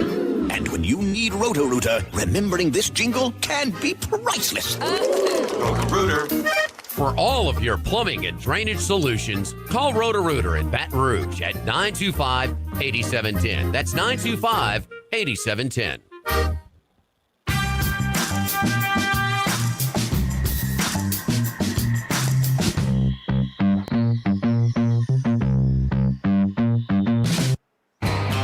Heading out to Las Vegas, deep in the desert, lives one man. One man of many sports bets. The one and only Andy Isco. Andy, my friend, how you doing, buddy? I'm doing okay after a very challenging opening week of college football that every year raises more questions than it answers. What questions did it raise for you? Is Florida State as good as we saw them play against Alabama? Or did Nick Saban know the right time to retire because perhaps he saw the writing on the wall with the NIL and the transfer portal and the decline in the talent base that he might be able to attract? I think, well, let me ask you a question, too. We debated, we're 2-1 on a vote yesterday. Will Florida State end the season ranked? Yes. Okay, that's 3-1 now. I'm going to. What's that? That's 3-1 now. Charlie's the only no on that one. Yeah, I'm going to excuse last year because I think this team never really recovered from the year before what happened to them. Man. And once, I just think there was just a general lack of. It was kind of like they were playing at preseason speed all season, not what we saw them play the year before. I think now it's just a new beginning, and the coach, of course, is on the hot seat. As far as Nick Saban getting out at the right time, I think that, yeah, part of this was he didn't want to play this game, this new game of roster building, okay? But the other thing is, oh no, he would have demanded enough of a. He would have had the highest payroll in college football. That's it. He always has. He always had the highest budget. So I mean, why would he not have the highest payroll if that was a new way to play a game? His roster wouldn't. No, it would be better. I'm just guessing at his age, he probably didn't want to get involved with all the recruiting, additional things he had to do recruiting with the NIL negotiations and all that, and leave it to somebody else. He had nothing more to prove, and he seems very comfortable in his commentating role now. Yeah. Look, he's got a nice flip. He's got a nice crib in Jupiter. He's got a great business in the Mercedes-Benz, where he get under sweat. And he's flat out told, he says, his wife and they both spoke. He says, I mean, it used to be all about like, okay, let's talk about how, the college play, what kind of what curriculum does your son want to get into? I don't know, all about the money, all about, no, I mean, at this stage, he doesn't need it. So he didn't want it. Yeah. But Charlie, in theory, the haves and have-nots have only widening. They might have some new haves like Miami with some of their alums' money down there. Okay, they're certainly a player in the roster building. But Saban was going to demand an A-plus roster. He was going to have a better roster, but ain't no fun when the rabbit's got the gun. The rest of the teams are going to be able to spend money too. There wouldn't be that gap between. Look, how many times did Alabama take the field in SEC games where they were going to win no matter who was coaching? I mean, their roster was so much better. Yes. It's not that case anymore. The halves, okay? I'm not talking about the Vandys and stuff like that, even though Vandy beat them last year. I'm talking about Georgia, LSU, Tennessee especially has made the biggest jump. Auburn will get there eventually. I mean, they got to deal with Texas now. There's just way too many other teams that have a chance to really challenge them than they did when Saban was at the height of his power. Do you think he's got the Boers got the budget that Saban would have? No. Of course not. No. Of course not. And then he also doesn't demand, have the organization. I mean, he's going to run this. They're not running his team.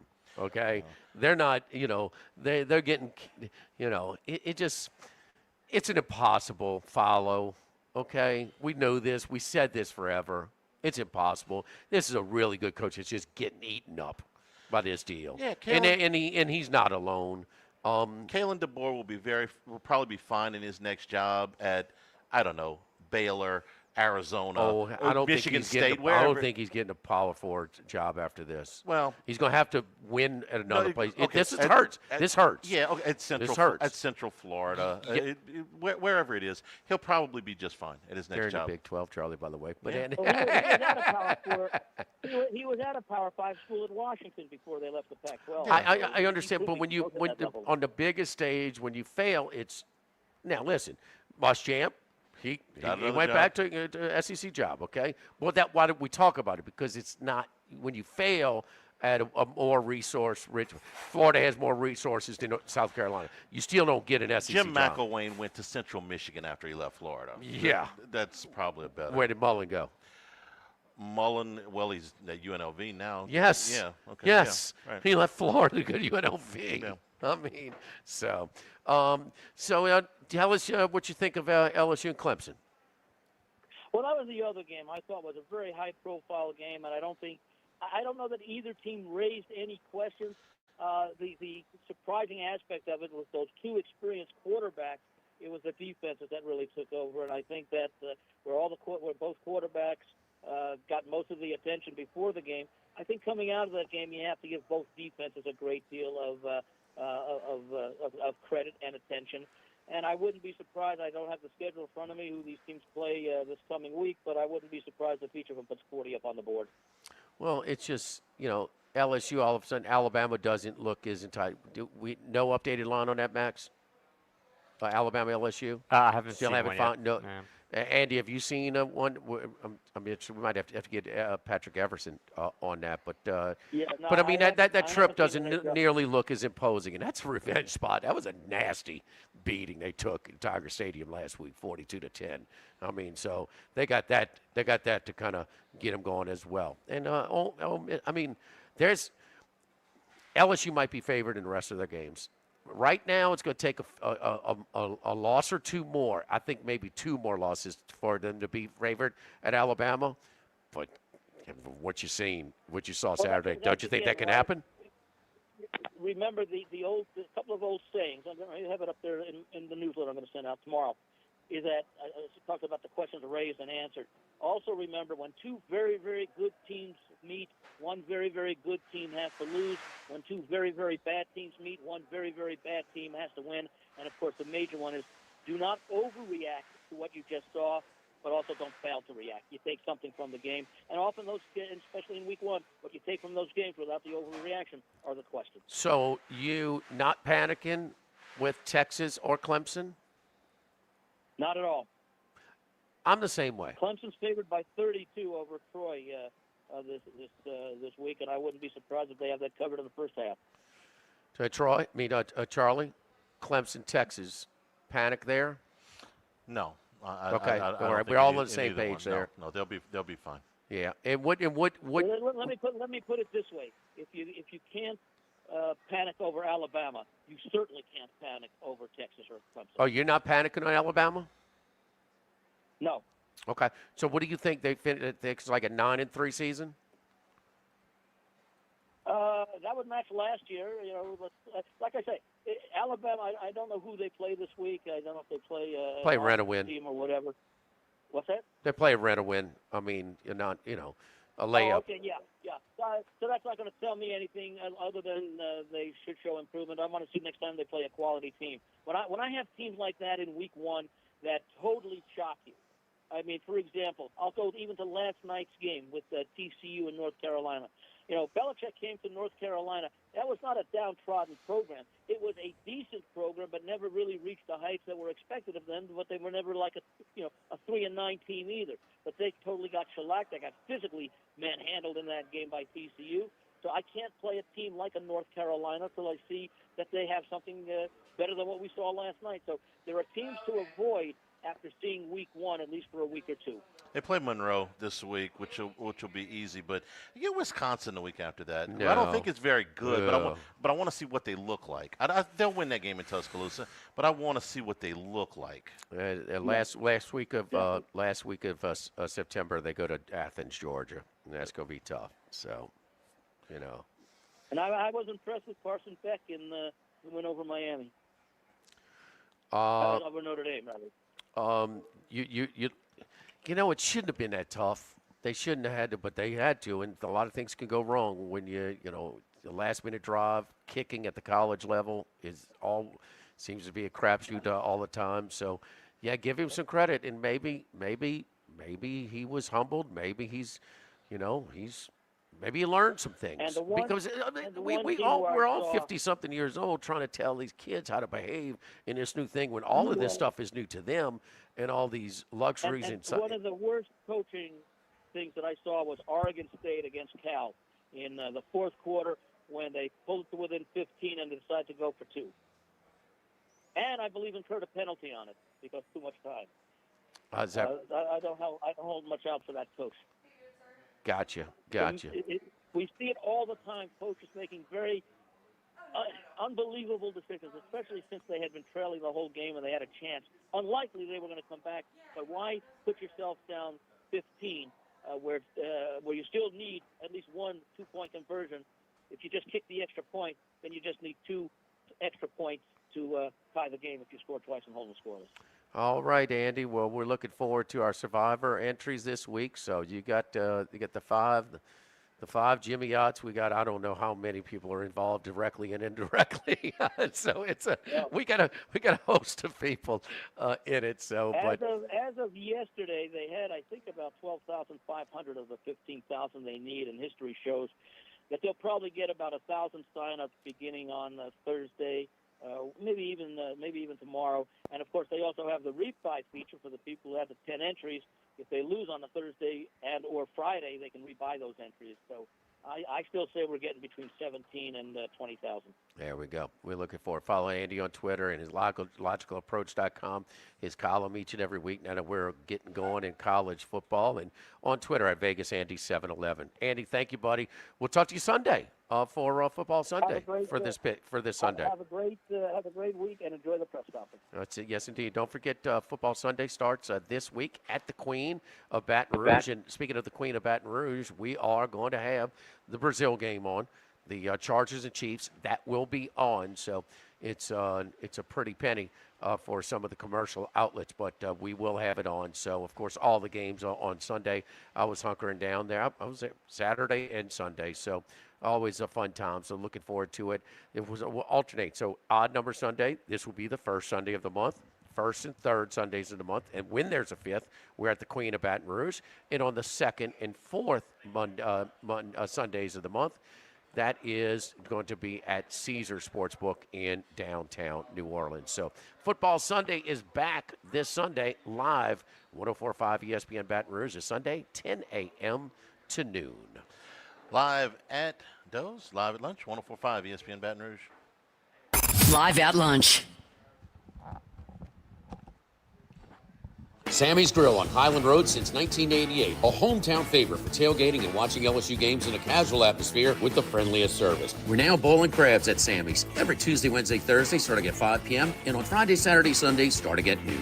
Sammy serves a wide mix of authentic Louisiana food prepared to order with the best ingredients available. Fresh Louisiana seafood, Cajun favorites, burgers, and po' boys, all built from scratch. Our kids' menu and popular appetizers are sure to please the pickiest of eaters. Sammy's Grill on Highland Road near Starring since 1988. Congratulations are in order for one of my favorite places to eat, Snow Seafood and Steaks, celebrating its 50th anniversary. That's right, since 1971, Snow's has been serving a wide assortment of menu items to please everyone. Steaks, seafood, gumbo, homemade soups, salads, specialty cocktails, great wine selection, and oh yes, the best white chocolate bread pudding that you'll find anywhere. It's the total dining experience. Happy 50th anniversary to my friends at Snow's Seafood and Steak, Airline Highway at Highway 74 in Gonzales. By now you know that we do our show every other Tuesday at the Crown Town Room at Doe's Eat Place. The Crown Town Room is ideal for larger groups, or if you just want to watch the game on one of our 3 large TVs. The tamales are the most popular appetizer, but don't forget the seared tuna with a sriracha glaze for the perfect blend of sweet and spicy. You can't go wrong also with the flash fried oysters or the shrimp. The porterhouse is the perfect steak to share. Strip on one side, filet on the other, prepared at different temps if you like, bone in to maximize flavor. Doe's Eat Place on Government Street, just off Acadian in the heart of Mid-City. This is Charles Hanniger for Total Maintenance. For AC and heating, generators, electricity, plumbing, and more, Total Maintenance is your one-stop sales and service shop for all these needs. One of South Louisiana's oldest and largest AC and heating companies. Since 1980, their slogan has been service today, every day, so no one ever has to go to sleep hot. An authorized dealer for Carrier, American Standard, Daikin, and Rheem AC units, for Generac and Cummings generators as well. And now, for all of your electrical and plumbing needs, in Baton Rouge, call 480-1000. In New Orleans, 841-3300. Service today, every day. Total Maintenance. At Town Square Pizza, we take pride in serving Baton Rouge with fresh, delicious, piping hot, personalized pizza with unmatched speed. Whether you're a downtown worker, a family looking for convenience and value, or an out-of-towner staying at one of the nearby hotels, Town Square Pizza is the spot for you. Try a specialty pizza like the Spanish Town Supreme or custom build your own. Family packs, kids' meals, and salads are available as well. It's hip to be square at Town Square Pizza, downtown facing. What else? Town Square. Do you know what you would do if you were in a car wreck? It's easy to panic when you or someone you care about is hurt in an accident. Who will pay the medical bills? Who will pay the car repair? Who will deal with the insurance companies for you? Protect your rights.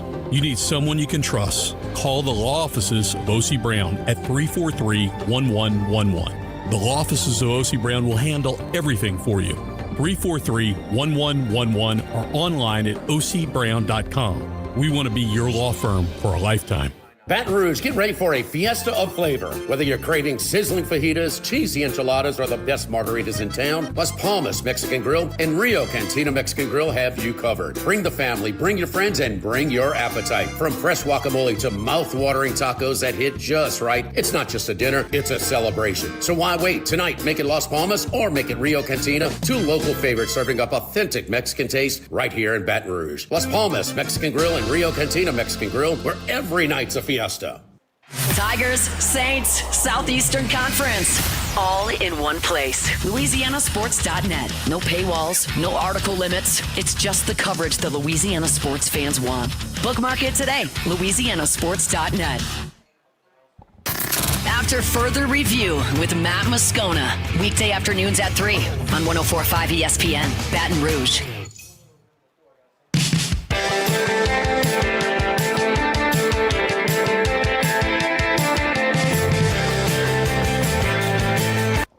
Live at lunch with Ott and Hanny from Doe's Eat Place on Government Street on 104.5 ESPN, Baton Rouge. We're also brought to you by the Thibodaux Store and the Pierre Part Store, 900 St. Patrick Highway in Thibodaux, Highway 70 in Pierre Part. You're getting your tailgating accessories going for this weekend, the home opener, LSU and Louisiana Tech. Head on by the Pierre Part Store or the Thibodaux Store. Jimmy, you're so far ahead of the game on this, man. You made your trip a couple of weeks ago. I went through one of them Iverstein steaks on the grill yesterday, so I had that, and with my green egg, and I got from the Thibodaux store. So got the wire brush, the tongs, the what else? We got the igniter, the electric starter. You got to have one of those. You're gonna have green egg. It's just it's a necessity. So yeah, ending tailgating. You join your own tailgating cooking. Hey, man, it's a must. Take a short drive to the Thibodaux store or the Pierre Part store. A lot of the stuff they can get shipped to you as well, but you get a lot of purple and gold stuff. Also, single, double, triple burners, fryers, every accessory where the plastic thing with the holes in it where you could shake that when you're frying fish and things like that. So, I mean, tongs, scissors, spoons. Everything you could have possibly think of. Outdoor cooking needs and then some. And then outdoor cooking needs and desirables, Charlie, are at the Thibodaux store and the Pierre Part store. And they're great, man. And online, it's thethibodauxstore.com. Louisiana Tech comes in. They beat Southeastern last week 24-0. This game was 3-0 Tech at the half. Didn't exactly dominate the yardstick or anything. They scored 3 touchdowns in the third quarter. Southeastern had a couple interceptions. They also lost a fumble. So the turnover game was 3-0 in favor of Louisiana Tech. This was a really, really good program for a long time. A really solid team that, at times even gave some SEC teams some fits in some of the non-conference games. It hasn't been that program of late. They don't have a winning season since 2019. Sonny Cumbie's, the former Texas Tech quarterback, is in his 4th season. They've gone 3-9, 3-9, 5-8. They actually played in the bowl game last year when who dropped out, or they didn't have enough eligible teams. So they were a bowl team at 5-7 last year. They lost to Marshall. Army. Dropped out. Marshall, that's right. They lost to Army by 3 touchdowns in the bowl game, so they finished 5-8. And, Jimmy, we know a little bit about They're this. They're a little better this year, Charlie. A little bit better? They're better this year. This is his best roster since he's been here. He's had a rough go of it, but it's been a rough stretch for Louisiana Tech. Phil Steele picks them to make it to the conference championship game this year. So they did lose. They had their fair share of one-score losses last year, so they had a poor record in those that would have flipped it around. They're not the Louisiana Tech teams of old, but this is a better team than they've had the past, 4 or 5 years or so. Yeah, Skip Holtz had them on a run where for about 6 years they averaged 9 wins a game. They won 6 straight. Coach. They won 6 straight bowl games, and they haven't. And I don't know if this is why, but they haven't been the same since the COVID year. They were 5-5 that year, but they have been. They've lost at least 8 games every year since.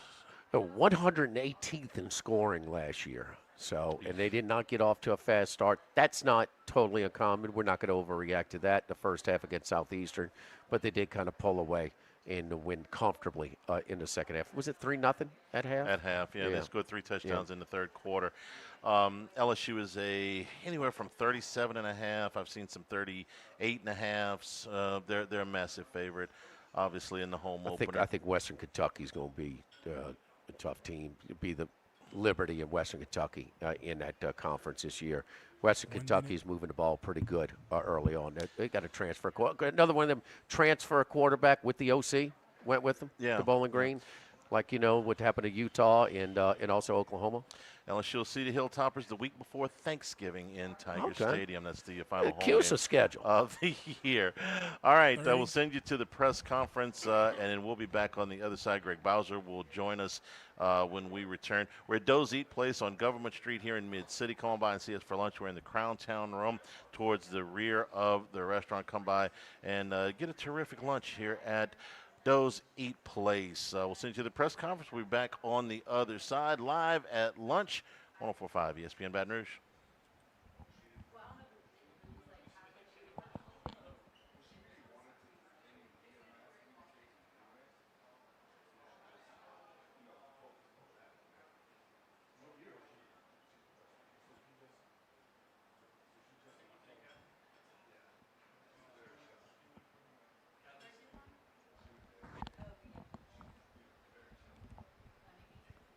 LSU Sports Radio Network.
Conference, and I certainly hope everybody had a great Labor Day weekend holiday.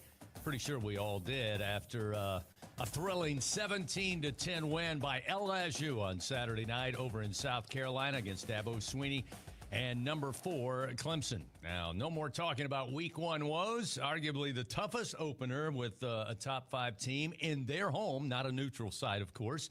And while it was just a 7-point win, it really felt like LSU dominated with physicality, had some really creative and solid offensive plays, especially in the second half, which we'll talk about, and then a relentless defense that had the Orange seeing nothing but purple and gold. Gordy Rush, I mean, definitely felt like a home field advantage early on, but once Nuss and Aaron Anderson got moving in that third quarter offensively, kind of when that fourth quarter came along, the fans who were sitting just below us, decked in all orange, they were all kind of, you could tell, they were getting nervous. And even though Clemson technically had a chance to tie it, possibly win late in that game, I just felt like as we left Memorial Stadium that the score did not tell the whole story of that game. And I think we saw that immediately as the national talking heads said, wow, LSU answered a bunch of our questions that we had going into the preseason. No question, and I think what jumped off the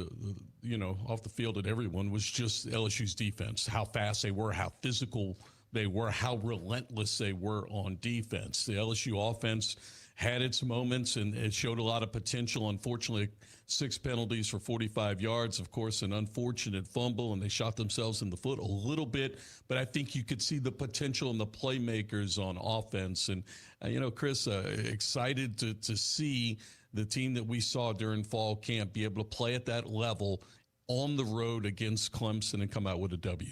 The Tigers, obviously, the great news, big headline. I'm sure for Tiger fans, they're off to a 1-0 start, and we've got a long season ahead. But as I said, LSU, I felt like answered some of those major questions. This week, as we said, it's the home opener against Louisiana Tech. They got off to a 1-0 start with a home victory over another LSU opponent later in the season, Southeastern Louisiana, the final in that one up in Ruston, 24-0. I know the first answer that everybody got on the game Saturday early on, and that was the LSU defense. It really felt like the game started, and defensive coordinator Blake Baker said, all right, guys, go get them. And LSU never took their foot off the accelerator. Cade Klubnik, who is a talented quarterback, he's going to have a great season. I have no doubt of that. He was held to 50% passing, 19 of 38, no touchdowns, had an interception. Clemson, at the end of the day, 31 yards, total rushing offense. That's 1.6 yards per carry. It really made Clemson one-dimensional, yes. and kudos go to this LSU defense. They were just phenomenal, and I knew we were in business, I think, early in that first quarter when LSU, and I'm going to give you credit because last week during the press conference you said, hey, I feel like, and the coaches feel like, the guys on the back end of this defense can cover. They can lock down, and that's going to allow you to do a lot more. And when we saw the corner blitz from the boundary and P.J. Woodland, who he and Perkins led the team with 6 tackles, I thought, I can't remember the last time we saw that look so good, and I knew LSU's defense was in business. And you're exactly right. That defensive secondary was fantastic. Their ability to play man coverage. Mansour Delane, of course, got a game ball and had the interception. You mentioned P.J. Woodland. P.J. Woodland came in and started at that corner position in front of Ashton Stamps, and DJ Pickett backed him up. DJ Pickett played in nickel packages. He was fantastic. And what can you say about the safety play? When Halsey came in the second half, his presence was felt. I thought Cooley was fantastic, and Jordan Gilbert had to start in place of Halsey. He did an excellent job as well. And when you can play man and you can lock people down, it affords you the ability to play a lot of games with that front seven. And LSU simply this year has so much talent in the front seven, and they're deep, Chris. They can run numbers at you, and that's what they did. Yeah, again, Klubnik pretty much running for his life. And as we said, the running game outside of the rushing touchdown in that first half, that was about it for Clemson offensively. They just looked like they never were able to get solid footing. Harold Perkins Jr., it was so exciting to see him. It was fitting, I think. And again, it was week 1. I know the sample size for this team is small, but for that game to end with Harold Perkins Jr. saying, no, you're not going to get a clear throw. You're going to throw off your back foot, and I'm going to hit you as soon as you release. And eventually it's short arm to give the turnover on downs and seal the victory. But, Coach Kelly said, we want to see the Harold from 2 years ago. My goodness, he looked bigger, stronger, and faster. All of it. And you know what, now his ability to play in coverage and play in space. You remember that freshman year, they didn't even play him against Tennessee in Tiger Stadium because he really struggled in space. He was able to drop into coverage. His ability to diagnose plays as a linebacker and move inside out. There was twice that Jacob Hester mentioned in the first half how he filled and stopped the run play. He's turned into a complete linebacker at that star position. And I can't believe we've been going now for about 6 minutes and I haven't mentioned the Weeks brothers. I thought they played well. And one of the bigger plays defensively to me was Whit Weeks coming up on one of the few designed runs on that quarterback draw for Klubnik. And, that's a big play that, again, you kind of took that away. And we didn't see it again because Weeks was able to get in the hole, bring him down quickly, and suddenly you're like, okay, we're going to have Cade and these receivers win this game. That was one time that LSU did not have Harold Perkins Jr. playing that spy position, and had Weeks not made the play, Klubnik would have gone for 20 yards. He did a great job of shedding the block and falling back into it. And look, to have Klubnik, who is such an outstanding athlete, and he can extend plays, and obviously he's able to run the football and make plays with his feet. I thought the game plan that Blake Baker and company had was fantastic. They did a great job for the most part of keeping him in the pocket, and then had somebody accountable for him on the second level. 17-10, LSU gets the win, moving to 1-0 on the season. Got to talk about offense because, as I said in the opening, I thought there were really some creative wrinkles that we saw from this offensive coaching staff. Kudos to Coach Sloan. Kind of felt like there was a little bit of wrinkle there from our run game coordinator, Alex Atkins, as far as some of the more creative runs, especially those where they motioned Xavier Thomas. He went counter once and then went strong the other side on another, and both were impressive. In fact, Xavier, the first guy since Jaden Daniels to complete a pass and catch some passes and obviously run efficiently. So he was doing it all. And Garrett Nussmeier, I thought, had a tremendous game. I mean, again, I know it's early, but everybody was putting the emphasis on a handful of quarterbacks, Gordy, in that first weekend. And to me, Garrett Nussmeier, of the names that were mentioned, had a spectacular debut, throwing the football and really managing the offense. And one of the things when I went back and watched the game, there were a couple of critical decisions he made. When Clemson looked like they had the right play and the right execution, and he was able to find his check down quick. He was able to go back to that screen, fake that screen a couple of times. I just thought he played tremendous. You look at the stats. He was 28 of 38 for 232 yards and a touchdown, no interceptions. LSU as a team rushed for 108 yards. But to me, it was the intangibles, his leadership, and there were times where he audibled twice. Twice and was able to get LSU into the right matchup. And I think matchups is going to be a key word all season long. We saw packages such as 13 personnel. So that's one running back, 3 tight ends, but the deal is you got really athletic tight ends, and there was a couple times in the second half where they would flex both Green and Sharp out wide and put Juwan Johnson behind them, and basically that's a toss sweep, but they ran it one way and then flipped it to the other side, and so you have 2 big tight ends blocking on cornerbacks. And how many teams can run 3 tight ends on the field and flex all of them out? And so I thought it was a really creative game plan by Joe Sloan and his staff, and more to come, right? I mean, they're going to be able to run the football, but all of those high percentage short passes, that's another way to kind of extend your run game. It counts as a pass in the statistics column, but it's a high percentage pass and more like a run. One of the things that also stood out to me that, it'd be interesting to hear if Coach Kelly talks about it. It was week number 1, and typically in these type matchups, and any matchup, when you start the season, you always seem to think the defense is going to be ahead of the offense for both teams. And I know LSU, a couple of self-inflicted errors there. Obviously, the 2 fumbles in the first half certainly took an opportunity to put points on the board, but that got cleaned up.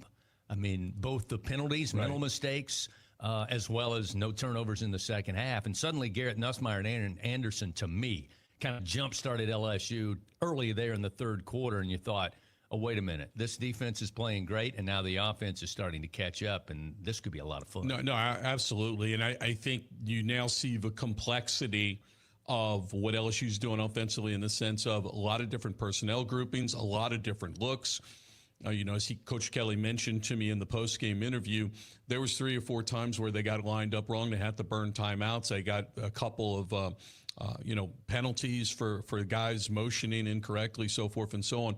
Once you get all that cleaned up, now that you have it on film and you get to back on the football field, I think the sky's the limit. There's so many different looks and problems they can present a defensive coordinator. You don't have enough time in a week to prepare for a 4-wide set and then come back the next play, and they can run 13 personnel, 1 running back and 3 tight ends. But I have to treat these tight ends as blockers. It's a handful for an offense or defensive coordinator. LSU really saved the day for the SEC on Saturday as far as these big matchups are concerned.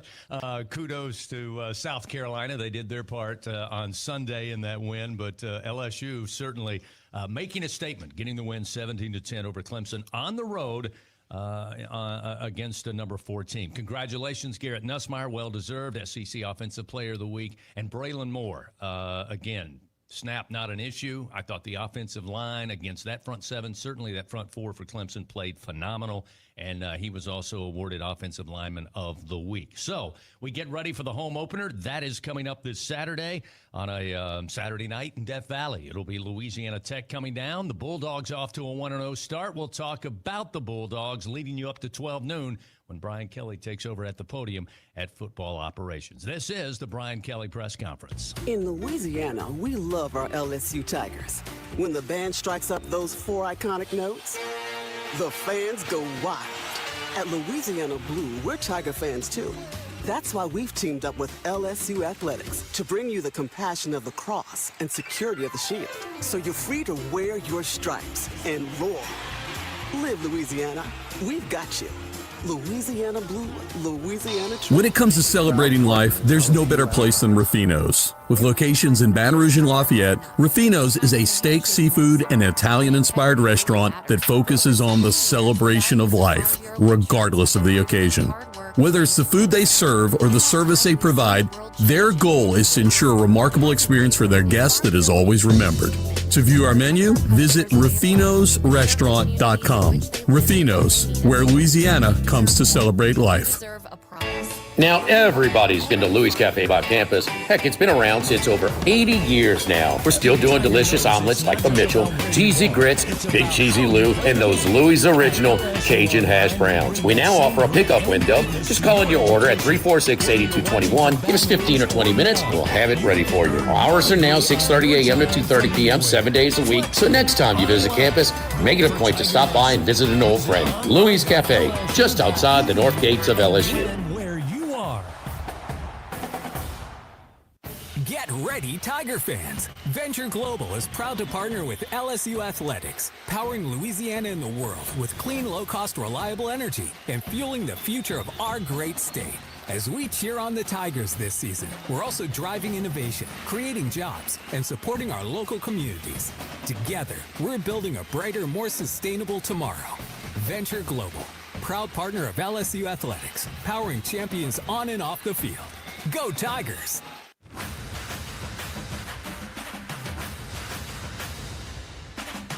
Coming up, Coach Kelly addresses the media on this week's preparation. This is the Brian Kelly Press Conference, presented by the Louisiana Farm Bureau Federation. Here again are Gordy and Chris.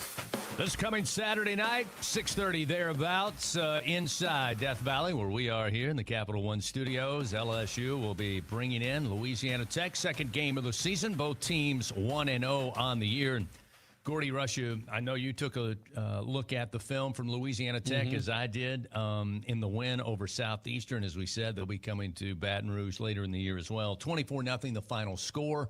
Louisiana Tech, the Conference USA this year did not, in their media day, did not pick a preseason top, conference. Instead, they said, what are the chances of our teams making it to a bowl? Louisiana Tech is in that mix because I think they were given 75% chance, but basically fourth when you look around the media in Conference USA. So Sonny Cumbie, this is kind of a do-or-die year, and he's going to bring his Bulldogs down here. It was a low-scoring 3-0 game at the half. They were able to find the end zone twice on offense and picked up a fumble and scored on that one en route to a 24-0 score. But Tony Franklin's the offensive coordinator. You and I know him. He's been around a lot of places. He's probably best known with the Hal Mummy, Mike Leach air raid offense, but not much of an air raid against Southeastern on Saturday. Now, going back and looking at the film and then seeing the stats this morning, it really paints a picture. This Louisiana Tech is not necessarily dynamic on offense. When you expect Sonny Cumbie, who had a lot of success at TCU, where they throw the football, everywhere that Tony Franklin's been, they have thrown the football.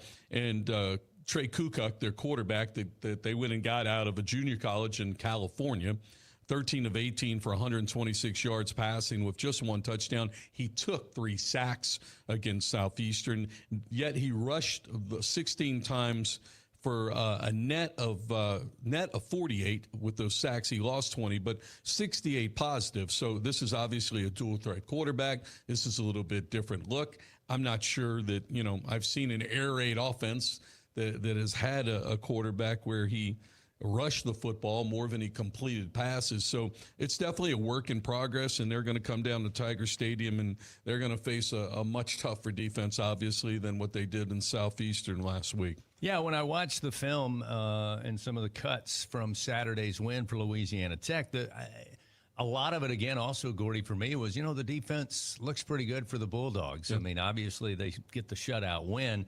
And Colby Fields, who's a former Tiger, actually started his career, I believe, at South Carolina, then transferred here. He's Archbishop Rummel product at New Orleans.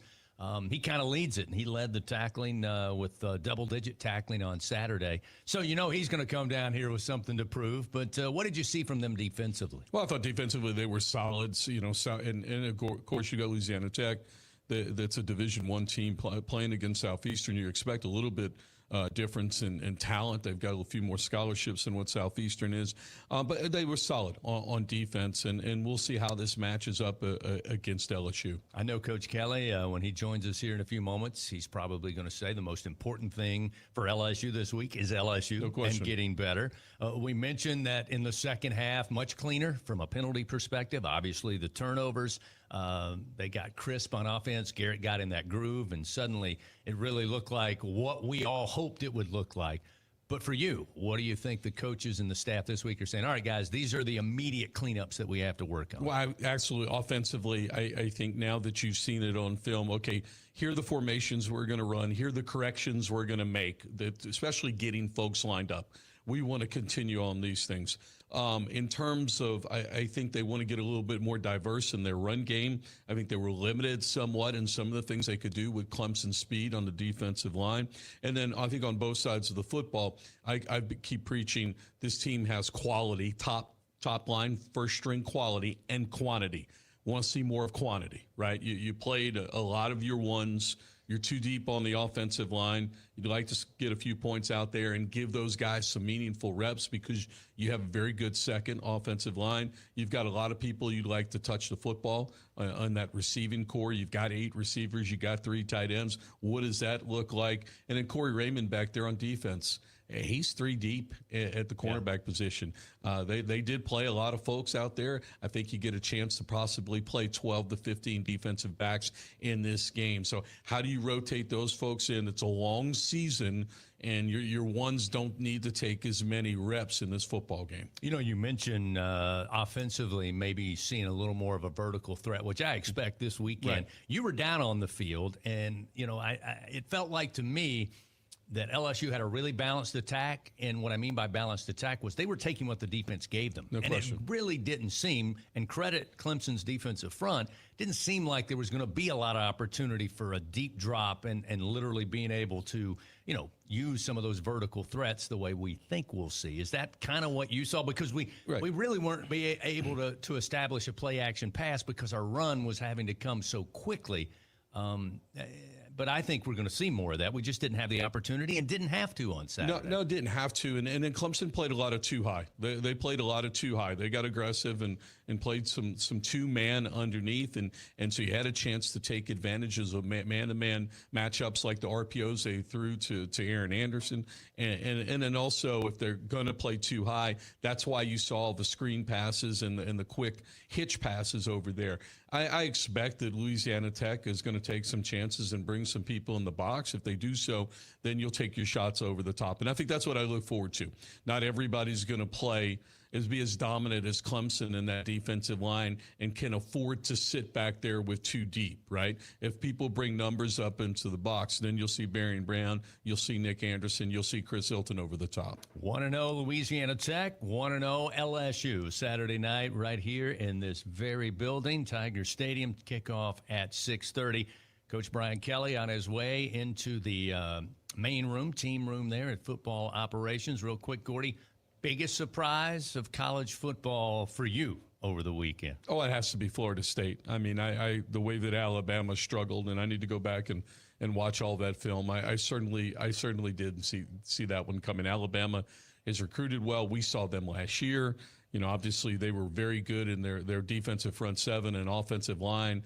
They returned a lot of people. For them to be out-physicaled by Florida State on both sides of the football. That jumped out at me. Anybody in the SEC other than LSU, who I think we were thrilled to see, and that matchup, but anybody else that you thought, hey, wait a minute, maybe, to me, Mississippi State, I think defensively, we'll find out a little more this week with Arizona State, but I thought defensively they looked more like a Mississippi State team than we've seen the last couple of years, even though I don't know how you take that win.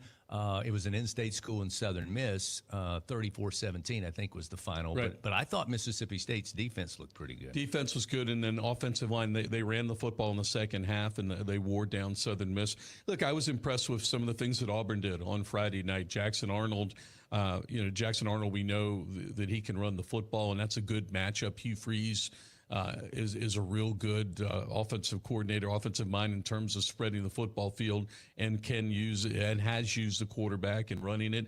Will Arnold be able to set his feet and throw the ball enough to have success when he comes into the SEC play? I think that was a nice story to see that. The other ones were just kind of mismatches. Didn't get a good feel for Georgia or Ole Miss in the games they played. Well, real quickly, Brian Kelly making his way to the podium. The Tigers come in number 4 in the coaches poll. Let's go to Coach Kelly. Okay, we'll open up with, obviously an opener here. Playing at Tiger Stadium is, such a special opportunity. So I know our guys and staff and fans and everybody associated with the program coming back to Tiger Stadium is pretty exciting. We got a lot of guys, I think like 45 guys that will be walking down Victory Hill for the first time. We were busy getting them, helping them secure suits, and so it's exciting. When you get a chance to open on the road and have some success, you build a lot of momentum. But then you take a look at now the opportunity to play at home. It heightens it even more. We've certainly feel great about what we accomplished, but our mantra this year is 1-0. So we celebrated that win, 24 hours. We came in, had recovery on Sunday. Monday, we went back to work, put that behind us, and focused on Louisiana Tech, and we want to go 1-0. And we have to replicate all the things that we did to get to 1-0. And that goal for us will be the same each and every year. So I know you guys hear this each and every week from me, but, we got a commitment from our guys that they want to do the hard things the right way. And that is, building great habits, following a process that's in place that is successful. And that's not easy because you just take a look at, the narrative leading into our first game. Our fan base was going to be eroding. The head coach is on the hot seat. They can't run the ball. They won't be able to stop the run. I mean, I could go on and on. We got, people taking shots at our process. It went on. And then 24 hours later, the same people said that we got one of the best teams in the country. So you can see how silly this is if you're just listening to those narratives. What we have to be focused on is what we can control on a day-to-day basis. And what we can control is how we prepare. And our preparation allowed us to play with great composure on the road in a very hostile environment. We competed on every play, but most importantly, we played with great confidence. Our guys believed going into the game that they were going to win the game, regardless of the situation. So that's what we're about, and we need to stay focused on that if we want to get to 1-0 this week. So a couple of things from the game. I think the thing that I'd like to point out is, I think it's easy to see energy and passion, and those things are important. Just working is not good enough. You have to have passion in what you do. And one of the things that stands out is there's a lot of passion on that defensive side of the ball. And with that passion is guys being selfless. I'll give you an example. Harold's play at the end of the game. He doesn't make that play unless our end, Patrick Pavement, gives himself up inside the C gap to collapse the tackle so we can get the wraparound. Or P.J. Woodland's sack earlier, where Jack Pyburn takes an upfield intentional rush to open up the D gap so he can get to the quarterback. And that happened pretty much the entire game. Guys playing their 1/11th across the board, and that's what Blake has been harping on. That's what we've been talking about in terms of how you play team defense. You first have to have a passion, because you got to run, hit, you got to get excited, but then you got to do your job, not somebody else's job. And we had a lot of that going on at times, and we'll continue to build on that. From an offensive standpoint, what I thought really stood out, and you guys are not going to like this, but the receivers have been talked about so much about their playmaking ability, and they certainly have it, and they have it in loads, but they block their tails off. And that's another indication of a self-assist to we need to run the football, and we can't run it unless we're getting guys blocking downfield, and we did. And I know this is not the sexy stuff that you guys want to talk about, but winning on the road is hard against the top 5 team, and you got to do the little things the right way. And I wanted to illustrate that and make sure that I gave them the accolades for that. Garrett Nussmeier, obviously the SEC Offensive Player of the Week, which you know, and Braylon Moore did an outstanding job in his first start at center, keeping that offensive line in a really good position all night. Louisiana Tech. I'll start with this. Have a lot of respect for Coach Cumbie and the way he works. I get a chance to see him virtually all summer in camps. He's one of the hardest working coaches I've seen in the industry, just doing whatever he can to continue to build his program and recruit, in particular, the state of Louisiana. And I give him great credit for that. Obviously, from a standpoint of in-state, we relish these opportunities to play in-state, but we also know that our opponent, this is the biggest game of their career for many of them. So we have to be prepared and certainly do the things that we need to do. Defensively, I think they play with great energy. Colby Fields is a former player here, leads their team. He was the Defensive Player of the Year in Conference USA. And it's, again, a team from an offensive standpoint that centers around the quarterback. So, again, we'll be challenged to stop the quarterback and the quarterback run. So I know that was a lot. Appreciate you taking the time to listen. I'll open it up to questions. Coach, with the SEC going to a 9-game conference schedule, what do you think is sort of the future with games like this against a team like Louisiana Tech, with especially in-state schools, smaller schools? Well, I still think there's a place. We're going to play 12, Koki. So, if you got 9 plus maybe we play one up in a Power 4, there's 10. I think the other 2 could very easily come from the state of Louisiana. So I would still be in favor of doing that and hope that we do moving forward.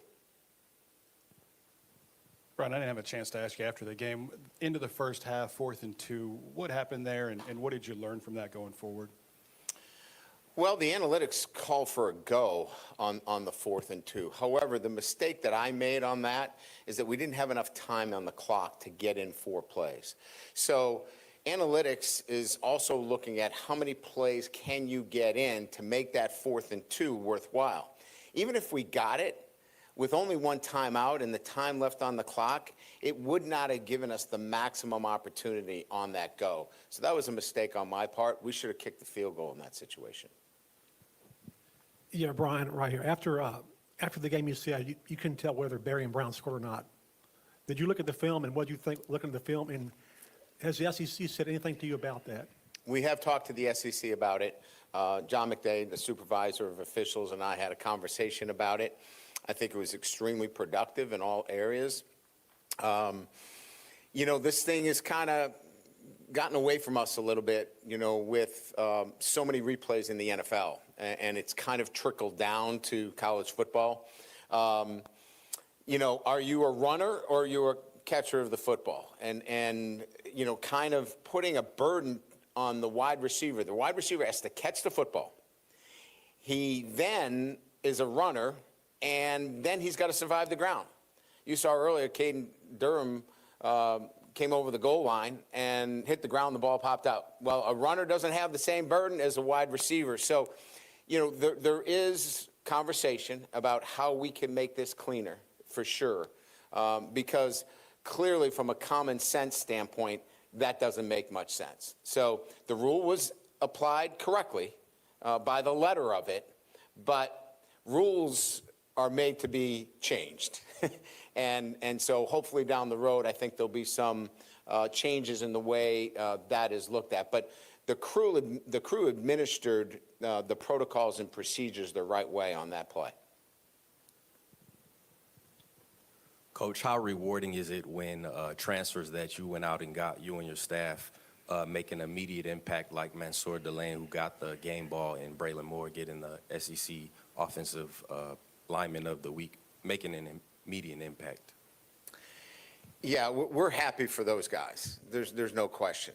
But Mansour, I thought, was very articulate in his post-game talk, and his interception was because we were doing the right things up front, and he got that. And I think that that's the point I wanted to make.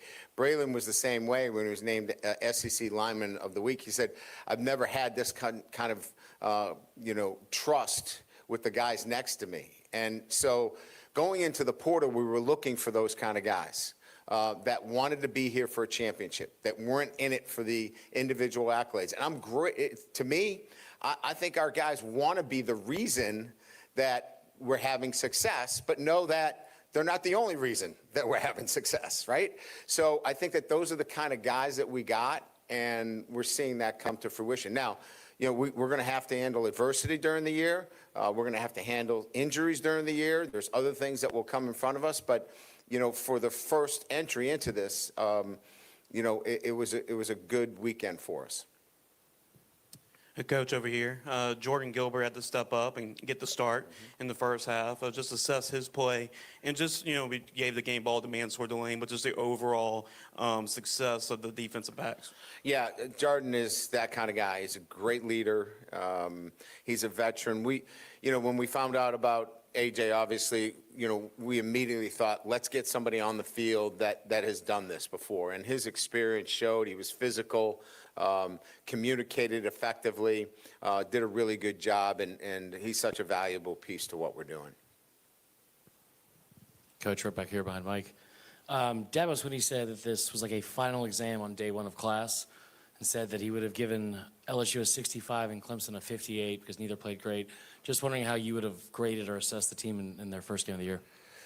Well, I thought we dominated him in the second half. So he's either a really good grader for, giving himself a 58, or he's a really hard grader on us, or he didn't see the second half, which that might be the case. He might not have wanted to see the second half. So, again, look, this is all past. We're much more focused on Louisiana Tech, to be quite honest with you. And Clemson is a darn good football team. That's a really good, that's a top-notch team, and they're going to be a team in the hunt for a playoff picture. And we hope we are too. But it was only one game. So I don't know if he's a hard grader or an easy grader, but I like the way we played in the second half. Coach, you have an update on Destin Hill? Yes, he has a fractured left hand. He had surgery yesterday. We put a plate in it and to stabilize it. He'll be out this week. We think that we can get him in a position where next week he can be in a limited capacity for us. So the plate stabilizes it to the point where we can put a cast on it that allows him to function as a wide receiver. So although disappointed that he won't play this week, he's pretty excited that he'll get a chance to get back out on the field next week. And Ashton Stamps, I don't think took a defensive snap. Can you explain that decision? Well, we're going to play the guys that obviously give us the best chance to win. And he's a really good player. There's no doubt. But when you talk about the rotation right now, the rotation was what we played on Saturday. But Ashton's got to stay ready. He knows that. This is a long season. We have great confidence in him and his ability to go out there and play at a high level for us. You alluded to it in the post game about getting creative with the calls in the run game. What was your assessment of the job that Joe and the staff did on offense and calling the game to win the game, but also getting a lot out there? Yeah, I mean, look, I think it's been pretty obvious that there's been an emphasis in making sure that we run the ball and become more balanced to set up play action. Some of our best plays were the play action throws. So to do that, when you're in a spread offense, you have to be creative. You know, you're moving receivers and tight ends around. Your run game can feature, you know, wide receivers in it as well. They're blocking, running. So I think just keeping that same mindset, really, and moving forward, that we have to continue to be that way and find the areas where we can prod and get the best looks to run the football. Coach, you've coached football for a long time. When you look at Trey'Dez Green and his physical gifts and the fact that he hasn't played football all that long, what is his future and what is his impact on the game even when he doesn't catch passes, right? He drew pass interference calls, so forth. Yeah. You know, first of all, he's a terrific kid. I don't know if you saw it, but he waited for everybody to get into the locker room. He was the one guy that stood out there and just he just, you know, you get generational talents, right, throughout your career, but you don't get generational talents in kids that you love like that. He's so into his teammates and what they do and how they do it. He's selfless, and he's still learning. What I love is his willingness to stick his nose in there and get dirty in the run game, and he did a really good job there. The second thing is he's still working on his technique. So his technical ability is not just going to be run down the field and jump up and get the ball. That's not Trey'Dez Green's final piece of what he looks like. There's many more intricacies in running option routes and comebacks and things of that nature that we are excited to continue to work with him and grow. So we're just scratching the surface, and that's a great thing. Yeah, Coach, 0 defensive penalties, 0 carries that Clemson had that went over 10 yards. I'm curious if you can speak to Blake Baker and the defensive staff and getting this defense ready with, I believe it was 10 players that weren't on this roster last year that played in the game, just getting them ready so quickly for game one and to have such a efficient, you know, kind of mistake-free night. You know, it didn't happen overnight. It started in January with, you know, being on time, doing the little things, keeping your locker clean. I know you don't want to hear this stuff, but I'm answering your question honestly. It's the discipline that we have within the program. Our guys bought into it, and it carries on to the field and the way they play. We're not going to tolerate foolishness. We had a couple foolish penalties on offense. Those things can't happen. Our guys took full accountability for it, which is great, and we'll continue to do a better job communicating how we can be better in helping them not make those mistakes. But I think it's just an overall program perspective, and then those guys really trusting what we've been telling them and then going out and doing it.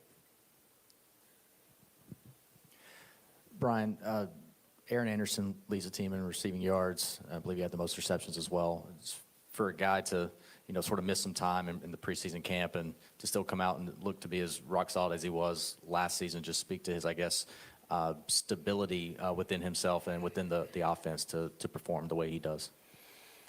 He's an electric playmaker.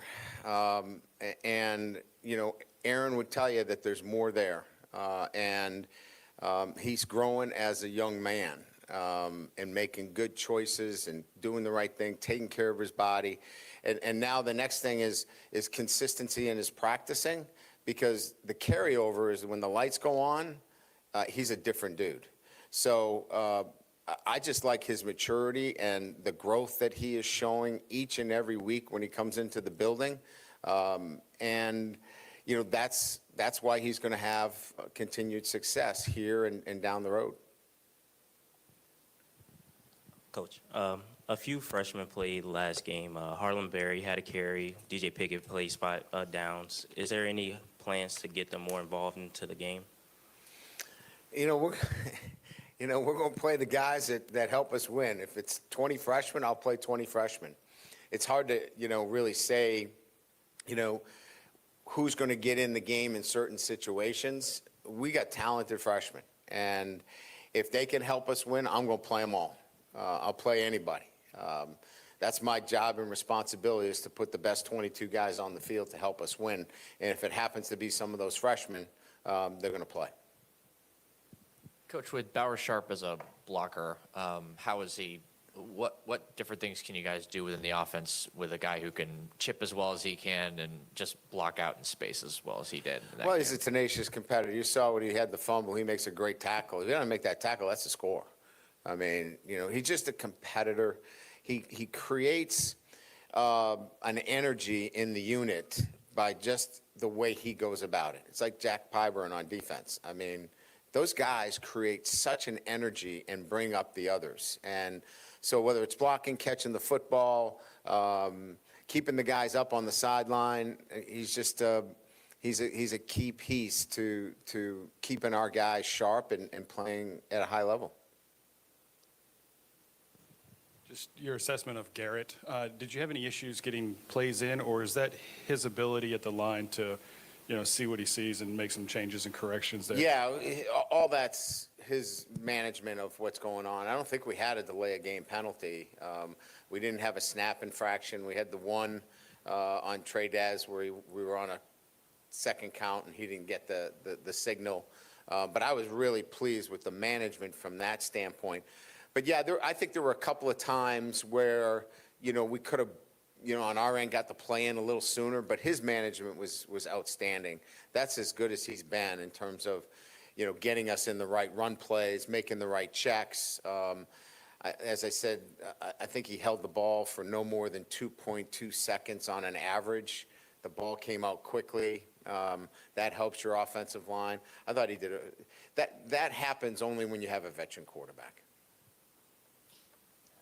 You said analytics play a role in making your decision at the end of the first half. Now that you know and have seen how well your defense played for a game, does that affect your decision in those situations? It did. It did during the game, actually.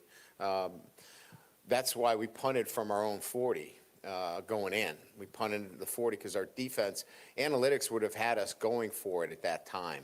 But I love the way our defense. I don't like the way we pinned the football. We'll have to get better there on our sky kicking. But that was exactly to your question. That's why we punted the football there from the 40-yard line. The whole 1-0 thing, where did that start from? Was that something you said you thought we have to make this a visible thing? And going all the way to the T-shirts you guys wore in pregame warm-ups, whose idea was that? All of that was discussed internally, and ultimately I make the decision on those things. But, we put ourselves out there. And look, sometimes you got to go out on the limb. And some say it's not smart. I knew the team that we had, and I knew it was a mature enough team that we could put that on them regardless of what the outcome would be. And we knew 1-0 was going to be where we wanted to be. You can see on the board right here, there's only one game that's visible on that board, and that's Louisiana Tech. The other one's covered up from the week before and all the others. And so it's just been a mindset that we've kept. And so the 1-0 wasn't, targeted, hey, this is, rubbing it in Clemson's nose. This was our mantra for the year. We just want to focus 1 week at a time. Avoid the noise, stay locked in, and do the things that we've been doing, then we can get to 1-0 each week. So that was really much more of a, what's the mission of the group this year than it was anything else. Kind of piggybacking off of that, Coach, how do you keep your team's intensity and focus up, not just when they're playing ranked teams like Clemson, but when they're playing this Louisiana Tech team this weekend? Well, it's a good question because we didn't do that against Nicholls State last year. And so we've talked about that. There's a standard of playing football here at LSU, and that's the standard that we're going to have to play when we go every time on that field. Every Saturday, there's a standard. And our guys know what the standard is. We're going to be demanding, not demeaning, but we're going to be demanding. Today's going to be a demanding practice. And they're going to have to live up to those standards. And they know that. I mean, we've already talked about what to expect this week, but our expectations are if we want to go 1-0, we have to do the same things each and every week. And we're not moving off of that. And we've heard enough about the other stuff. We're going to focus on what we can control, and that is today, Tuesday's practice is the most important thing. had some people ask about Ramos. He had cramps. Is that what happened with him? Or Yeah, he said his calf cramped up on the one that he missed. And so, you know, we went right to work on the sideline, you know, and he felt better after that. But that was really because you could see the kick that he made from 52. He did not have that leg strength last year. That was almost halfway up in the net. We calculated, Jack Marucci, he does all his calculations with the science end of things, that was a 58-yard kick in normal. And he didn't have that range last year. So we handled the cramping on the one that he kind of came up lame on. It was his plant foot. Yeah, it was the plant foot. Good. All right, thank you.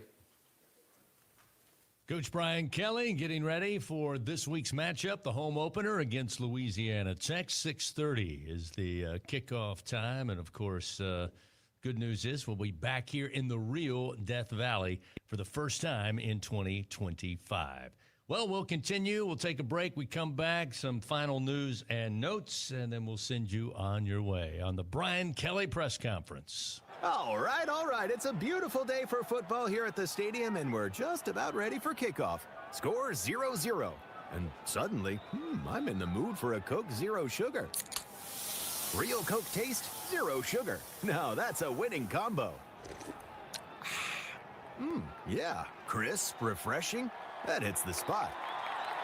When it comes to great taste, Coke Zero Sugar's always on the scoreboard. This is Charles Hanniger for Coastal Capital Advisors, your full-service financial planners. When it comes to retirement, there are no two situations alike. So Coastal Capital Advisors will work with you, your business partners, your legal team, and tax professionals to make sure those goals are achieved. Coastal Capital Advisors will work for you. I know, because they work for me. For more information, contact Philip Fontenot and his great staff at 337-981-1376 or online at coastalcapitaladv.com. Advisory services provided by New Age Advisors, LLC, doing business as Coastal Capital Advisors as a registered investment advisor. Securities offered through New Edge Securities, Inc., member FINRA, SIPC. Running a business can be difficult enough without the right relationship with your bank. With United, So you don't want to hear his close? No, I need to close for the queue, but yeah. You love her that much? your business today. United Community Bank, the local way to bank big. Locations from Baton Rouge to Golden Meadow. We've been serving the people of Southern Louisiana for over 60 years. United Community Bank, member FDIC, equal housing lender. NHTSA.gov/the right seat. Brought to you by the National Highway Traffic Safety Administration and the Ad Council. LSU Tiger fans are gearing up with real Tigers apparel and merchandise from the official online store at lsushop.net. Get jerseys, sideline gear, polos, t-shirts, hats, official team merchandise from Nike, accessories, and much more. Over 3,600 products, all shipped right to your door. Head to the place real Tiger fans go for the selection only real Tiger fans get at lsushop.net. That's a wrap on this week's Brian Kelly Press Conference, presented by the Louisiana Farm Bureau Federation. For last-minute news and notes, once again, here is Chris Blair. Heard from Coach Brian Kelly as his Tigers 1-0 on the season. They'll welcome in Louisiana Tech coming up this Saturday with kickoff at 6:30. Looking forward to a great weekend here on campus, highlighted by the matchup between the Bulldogs and your Fighting Tigers. Interesting news and notes we took from today's press conference. First of all, obvious that the two head coaches from this past Saturday's game, they looked at the game a little differently as far as how it was graded out. Tigers come out for the most part healthy and in a very physical game, so that's another great sign. Again, Garrett Nussmeier named yesterday the SEC Offensive Player of the Week. Braylon Moore, the SEC Offensive Lineman of the Week. And the Tigers certainly feeling good about where they are. And now they'll get back to working leading up to Saturday's kickoff. Coming up this Thursday, of course, it's the Brian Kelly Show, live from TJ Ribs, presented by Our Lady of the Lake Help. It'll all get underway at 7 p.m. And then on Saturday, we'll be down at the Bud Light Fan Zone to get it started along network lines at 4:30 Central Time. We'll be live from Tiger One. It'll be Hunt Palmer, Marlon Favorite, and Brandon Taylor. They'll set up the day for us, and then Jacob Hester and Gordy Rush will join me inside legendary Tiger Stadium for the kickoff between the Louisiana Tech Bulldogs and your Fighting. Live at lunch with Ott and Hanny from Doe's Eat Place on Government Street on 104.5 ESPN, Baton Rouge. And we welcome you back in here at Doe's Eat Place following the Brian Kelly press conference. Greg Bowser joins us now. Greg, good to see you, man. Did you enjoy week one? Week one was good, y'all. I got a chance to. I didn't watch the game live. I was out watching McNeese Cowboys play, but I did get a chance to watch the film on the game. And LSU did a great job of overall. I thought you saw it on the offensive side of the ball. We were worried about the offensive line. I think they came together pretty quick. The other thing they did is they did a good job of slowing that pass rush down by using some screens to the wide receivers and getting the ball out of Gary Nussmeier's hand quickly. So all of that helped them, I think, on the offensive side. Defensively, hats off to Corey Raymond and his guys. That secondary played unbelievable football. They really did. The pass rush in conjunction with the man-to-man coverage, and that it's been a sticking point for a number of years. And even in the passes that Clemson completed, and there was one ball that it comes out late after the receiver's down, and Herb Street on the broadcast says, I think that's a catch, not a fumble. And you look at it, and the receiver is draped with the defensive back on him. He makes the catch, and he gets the knee down before the strip comes out. Okay. Had to work for that one, man. I mean, if every completion is going to be that hard, you didn't see people running free. You didn't see a quarterback with a lot of time to get comfortable and set his feet. That pass rush was fierce, and it came from a lot of different directions. So when you talk about what Blake Baker did, I think the blitz ratio was close to 65% of the time. So he got creative, and he was able to do that because he trusted his DBs to be in coverage even when he brought pressure. Yeah, he figured he could play man behind that, coming with that blitz and getting after him. What really surprised me on the other side, too, for Clemson offensively is Kivnick didn't run the football as much as he normally would have. I mean, normally when you watch him in the past, I mean, he'd scramble out and make a big play. Where most quarterbacks scramble and look to relocate and throw it, he would just take off and run. That didn't happen this past weekend. And again, credit to LSU because they kept him bottled up. And again, that secondary, when you can play man coverage, that much man coverage behind it, it helps you out. I thought that there were a couple of times on the one scoring drive they had that he took off for a little bit, but the speed LSU's got. I mean, when Harold Perkins is chasing you, when Weeks is chasing you, P.J. Woodland comes clean on a corner blitz early in the game. He's not getting away from that guy. No. He can't outrun him. So they were able to do that from a lot of different angles. A couple things that Kelly said during the press conference. Number one. That they should have kicked the field goal at the end of the first half, which is in line with what we talked about. And it was simply because of the amount of time that was left on the clock. Yeah, that's the one I didn't understand. I mean, what were you going to do if you went If you for it, made picked it. it up and you made it anyway? You would take a field It's goal. an unnecessary risk for the same, a little bit shorter field goal attempt, unless you're going to take a risky shot to the end zone there. And he said it, but he misspoke there, the analytics.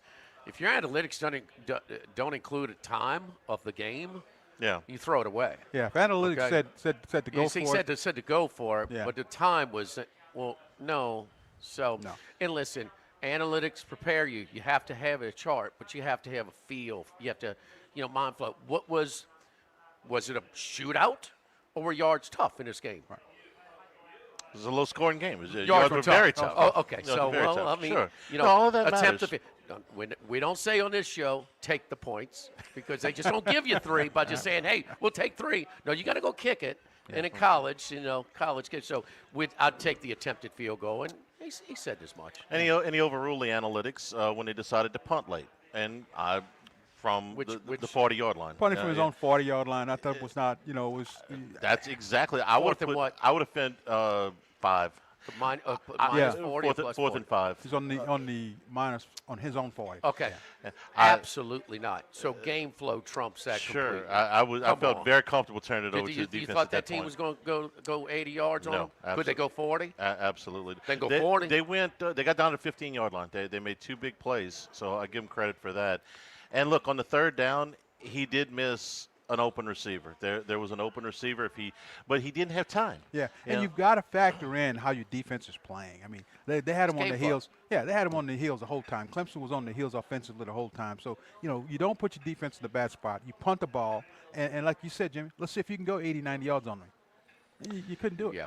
The play in question on Barry and Brown, he said they had a conversation with the Southeastern Conference, and just what we talked about yesterday and in the post game, which is, do you consider Barry and Brown a runner or a receiver before the goal line? Okay, if you consider him a runner before the goal line, then that's a touchdown. If you don't think that he has the ball secured until he gets in the end zone, then he's got to survive.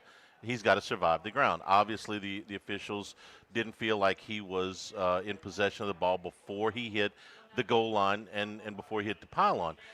That's a judgment call. I asked a friend of mine yesterday, he says, is the league going to apologize for that? I said, no, it's a judgment call, okay? I think they missed it, but it's a judgment call. The league will come back and publicly reprimand or apologize for their referees if there is a rules violation. Hey, we should have stopped the clock and we didn't, or we stopped the clock and we shouldn't have, stuff like that, or the rare occasion where you miss a down or something like that. They're not going to apologize for a judgment call. They're going to talk about it internally, and that's going to be that.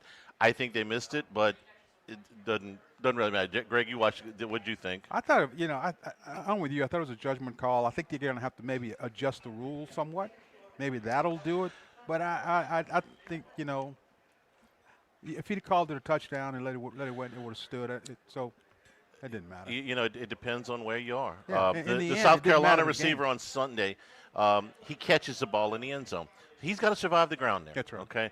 If you consider Barry and Brown a runner that he has possession before the goal line, then as soon as he hits the pylon, it's a touchdown.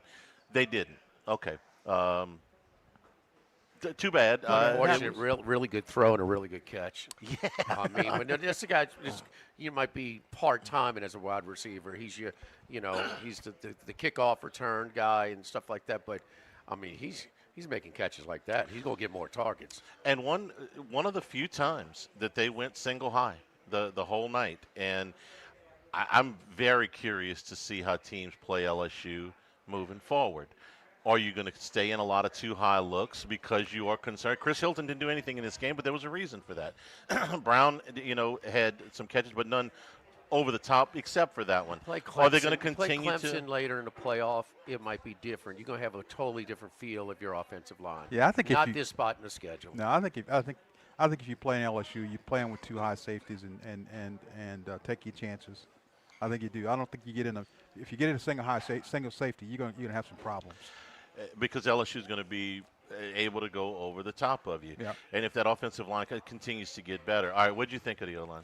I thought the O-line played well. Really, really played well. I was concerned about some of the things that Clemson would do to him. One of the things that really shocked me is Clemson didn't play any games up front defensively.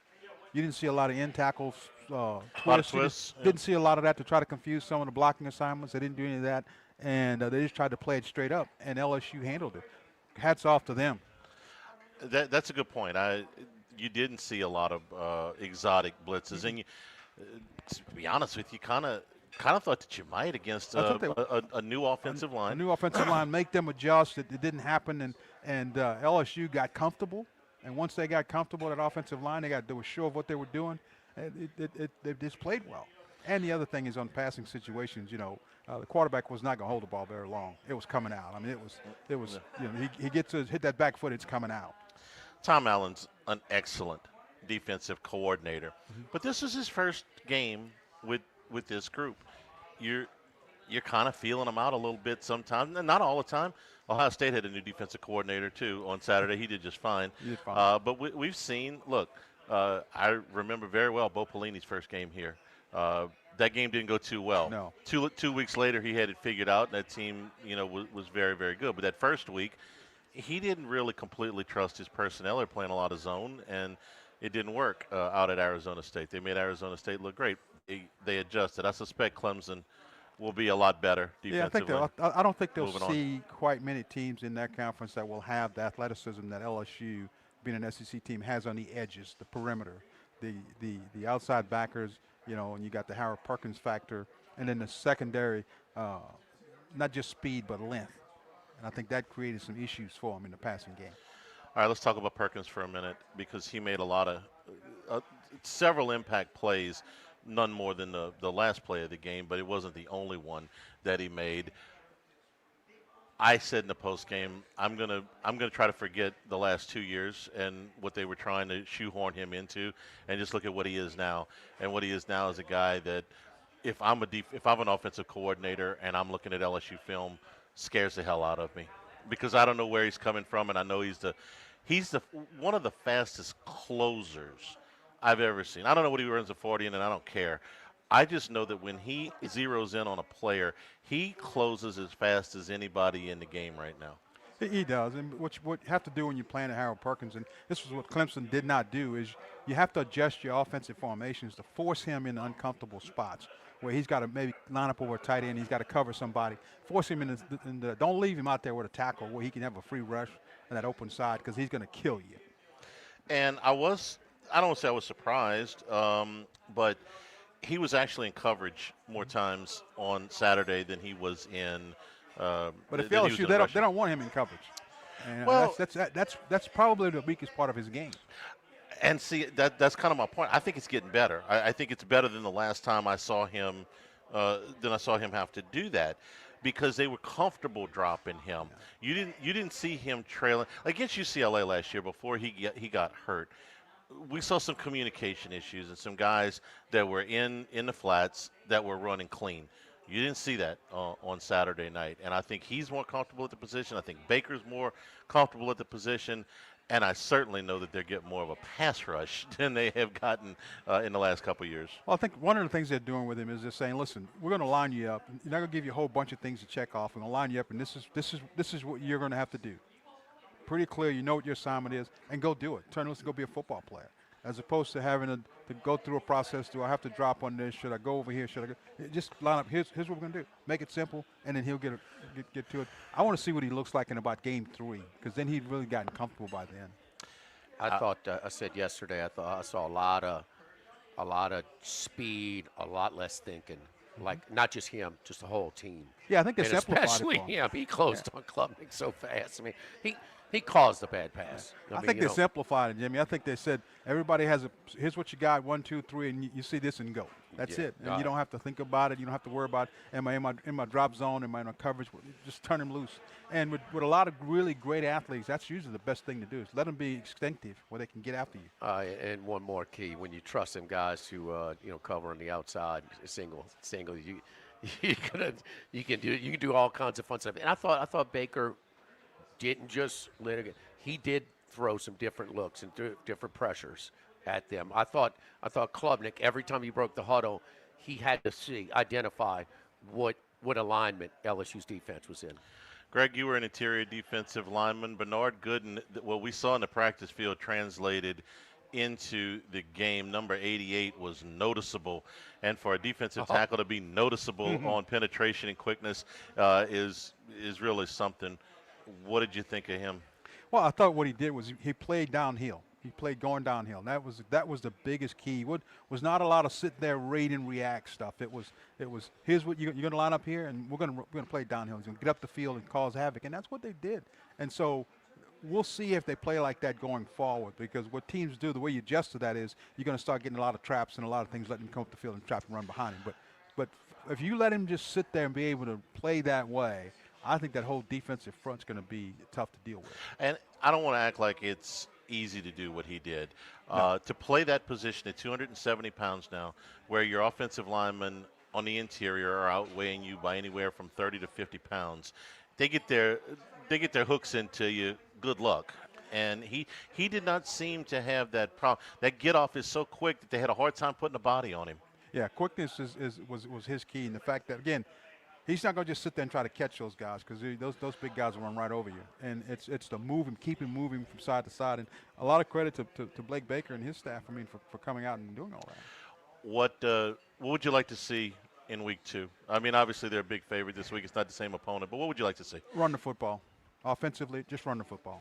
Just go on and beat them up. It's one of those where you try to play it in a phone booth. You're bigger, you're stronger, you're faster. Just beat them up. And it's a low-risk offense. Turn around, hand it off, take control of the football game early so you can get your starters out of there and play some of your other guys going forward because you're going to need them. That's what I think you do, both sides of the ball. I keep that offensive line in there, even if you get some of the other starters out. I keep that offensive line in there a little bit longer. I'd get them some time. I want to see some of the other backs a little bit more in this game, obviously.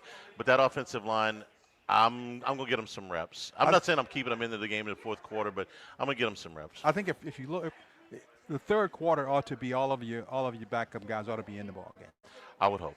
I would hope. Don't want to take anything for granted, but I would certainly hope that that's the case as a 38-point favorite or whatever. Greg, always good to see you, man. We'll check in with you next Tuesday. All right, man. Thanks a lot. Keep it up. Good luck, Greg. Come on. Let's go. Right. Undefeated since you came. Man. All you had to do was don't call me stop up, now. Jimmy. I got it, man. We're brought to you by Total Maintenance, AC and Heating, Generators, Electricity, Plumbing, your one-stop sales and service shop for all of them since 1980. The slogan has been service today, every day, so nobody has to go to sleep hot. Full-service staff in New Orleans and Baton Rouge. Authorized dealer for Carrier, American Standard, Daykin, and Rheem AC units. Generac and Cummings generators for all your electrical and plumbing needs as well. In Baton Rouge, 480-1000. In New Orleans, 841-3300. Service today, every day at Total Maintenance. Back to wrap it up when we return here at Doe's Eat Place on Government Street in Mid-City. Live at lunch, 104.5 ESPN Baton Rouge. Live at lunch. Game on. Week 1 starts now, and every touchdown brings you closer to a payout with DraftKings Sportsbook, an official sports betting partner. Say when. All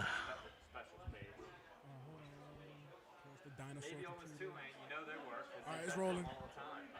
This is Charles Handiger. Join us for the Wednesday edition of Live at Lunch from Fimbom, Sushi Burrito, Poke Ramen at the corner of Burbank and Lee. Wes Reynolds joins us along with Scott Rabelais and professional sports handicapper Randy McKay. Live at Lunch from Fimbom, 11 a.m. Wednesday on 104.5 ESPN Baton Rouge.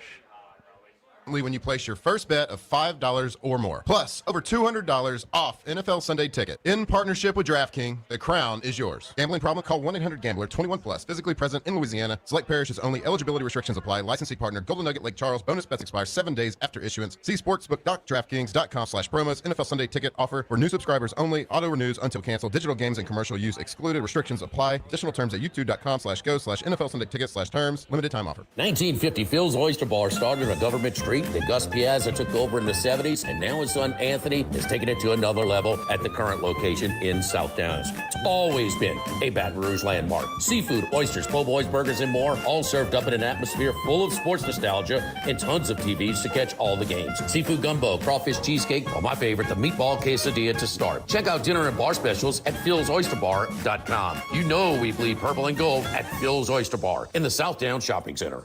Caesars Sportsbook is the only sportsbook app with Caesars Rewards. Bet on gridiron action and earn perks in every game like hotel stays, bonus bets, game tickets, and more. Download the app using promo code RADIO20X and place your first bet of $1 or more for a chance to double your winnings on your next 20 bets. Open to new users in Louisiana who are 21 or older. Licensed through Horseshoe Bossier City and Caesars New Orleans. Max bet of $25 for boosted winnings. Max additional winnings, $2,500 per bet. Profit boost tokens expire 14 days after receipt. If you or someone you know has a gambling problem, call 1-800-GAMBLER. This is Charles Hanniger for Coastal Capital Advisors. When it comes to retirement, no two situations are alike, so Coastal Capital Advisors will tailor a plan for your family's needs, no matter your age or your financial situation. The bottom line is Coastal Capital Advisors will work with you and build a lifetime relationship. I know, because they work for me. For more information, contact Philip Fontenot and his staff at 337-981-1376 or online at coastalcapitaladv.com. Advisory services provided by New Age Advisors, LLC, doing business as Coastal Capital Advisors as a registered investment advisor. Securities offered through New Age Securities, Inc., member FINRA, SIPC. Since the 1930s, Supreme Rice has delighted their customers for all of your favorite South Louisiana dishes. Whether you like the brown, long grain, medium grain, jasmine, or the new parboiled rice, Supreme Rice makes your favorite dishes even better. They even have a healthy low glycemic rice, a great option for diabetics and those who have high insulin resistance. Supreme Rice is proud to be part of the Climate Smart program, which promotes water conservation and reduces methane emissions so future generations of Louisiana farmers can enjoy the same benefits. For more information and great recipes, find them online at supremerice.com.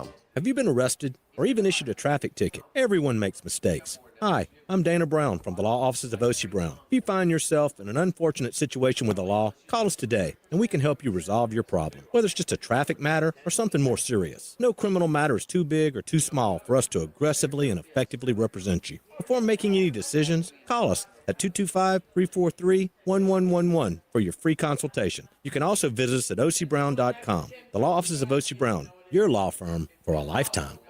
Louisiana, you've got a new home for coverage of LSU, the New Orleans Saints, and the Southeastern Conference. LouisianaSports.net. LouisianaSports.net. Feature stories, opinion columns, recruiting updates, in-game reports. And it's all free. No paywalls, no annoying pop-up ads, no recurring subscriptions. Just the content you crave. From the folks that bring you 104.5 ESPN Baton Rouge, it's LouisianaSports.net.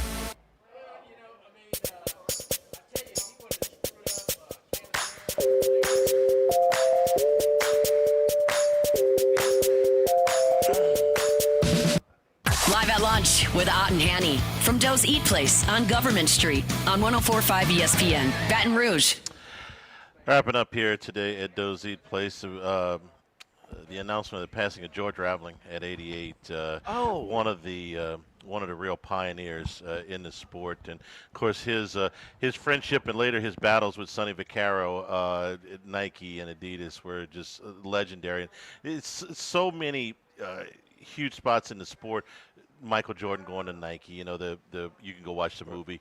The movie was pretty good, but Raveling was at Washington State. He was at Iowa. He's at USC, and then his involvement in the shoe wars. Him and Sonny Vaccaro for years. I don't remember that. Oh, they had a big fall. They were both working for Nike, Okay. and then they had the big falling out. In fact, they were. One of them was best man, the other one's wedding. I forget which one, but they were the best of friends. And then, they going through remember the old ABCD camps. Sure. They had a falling out.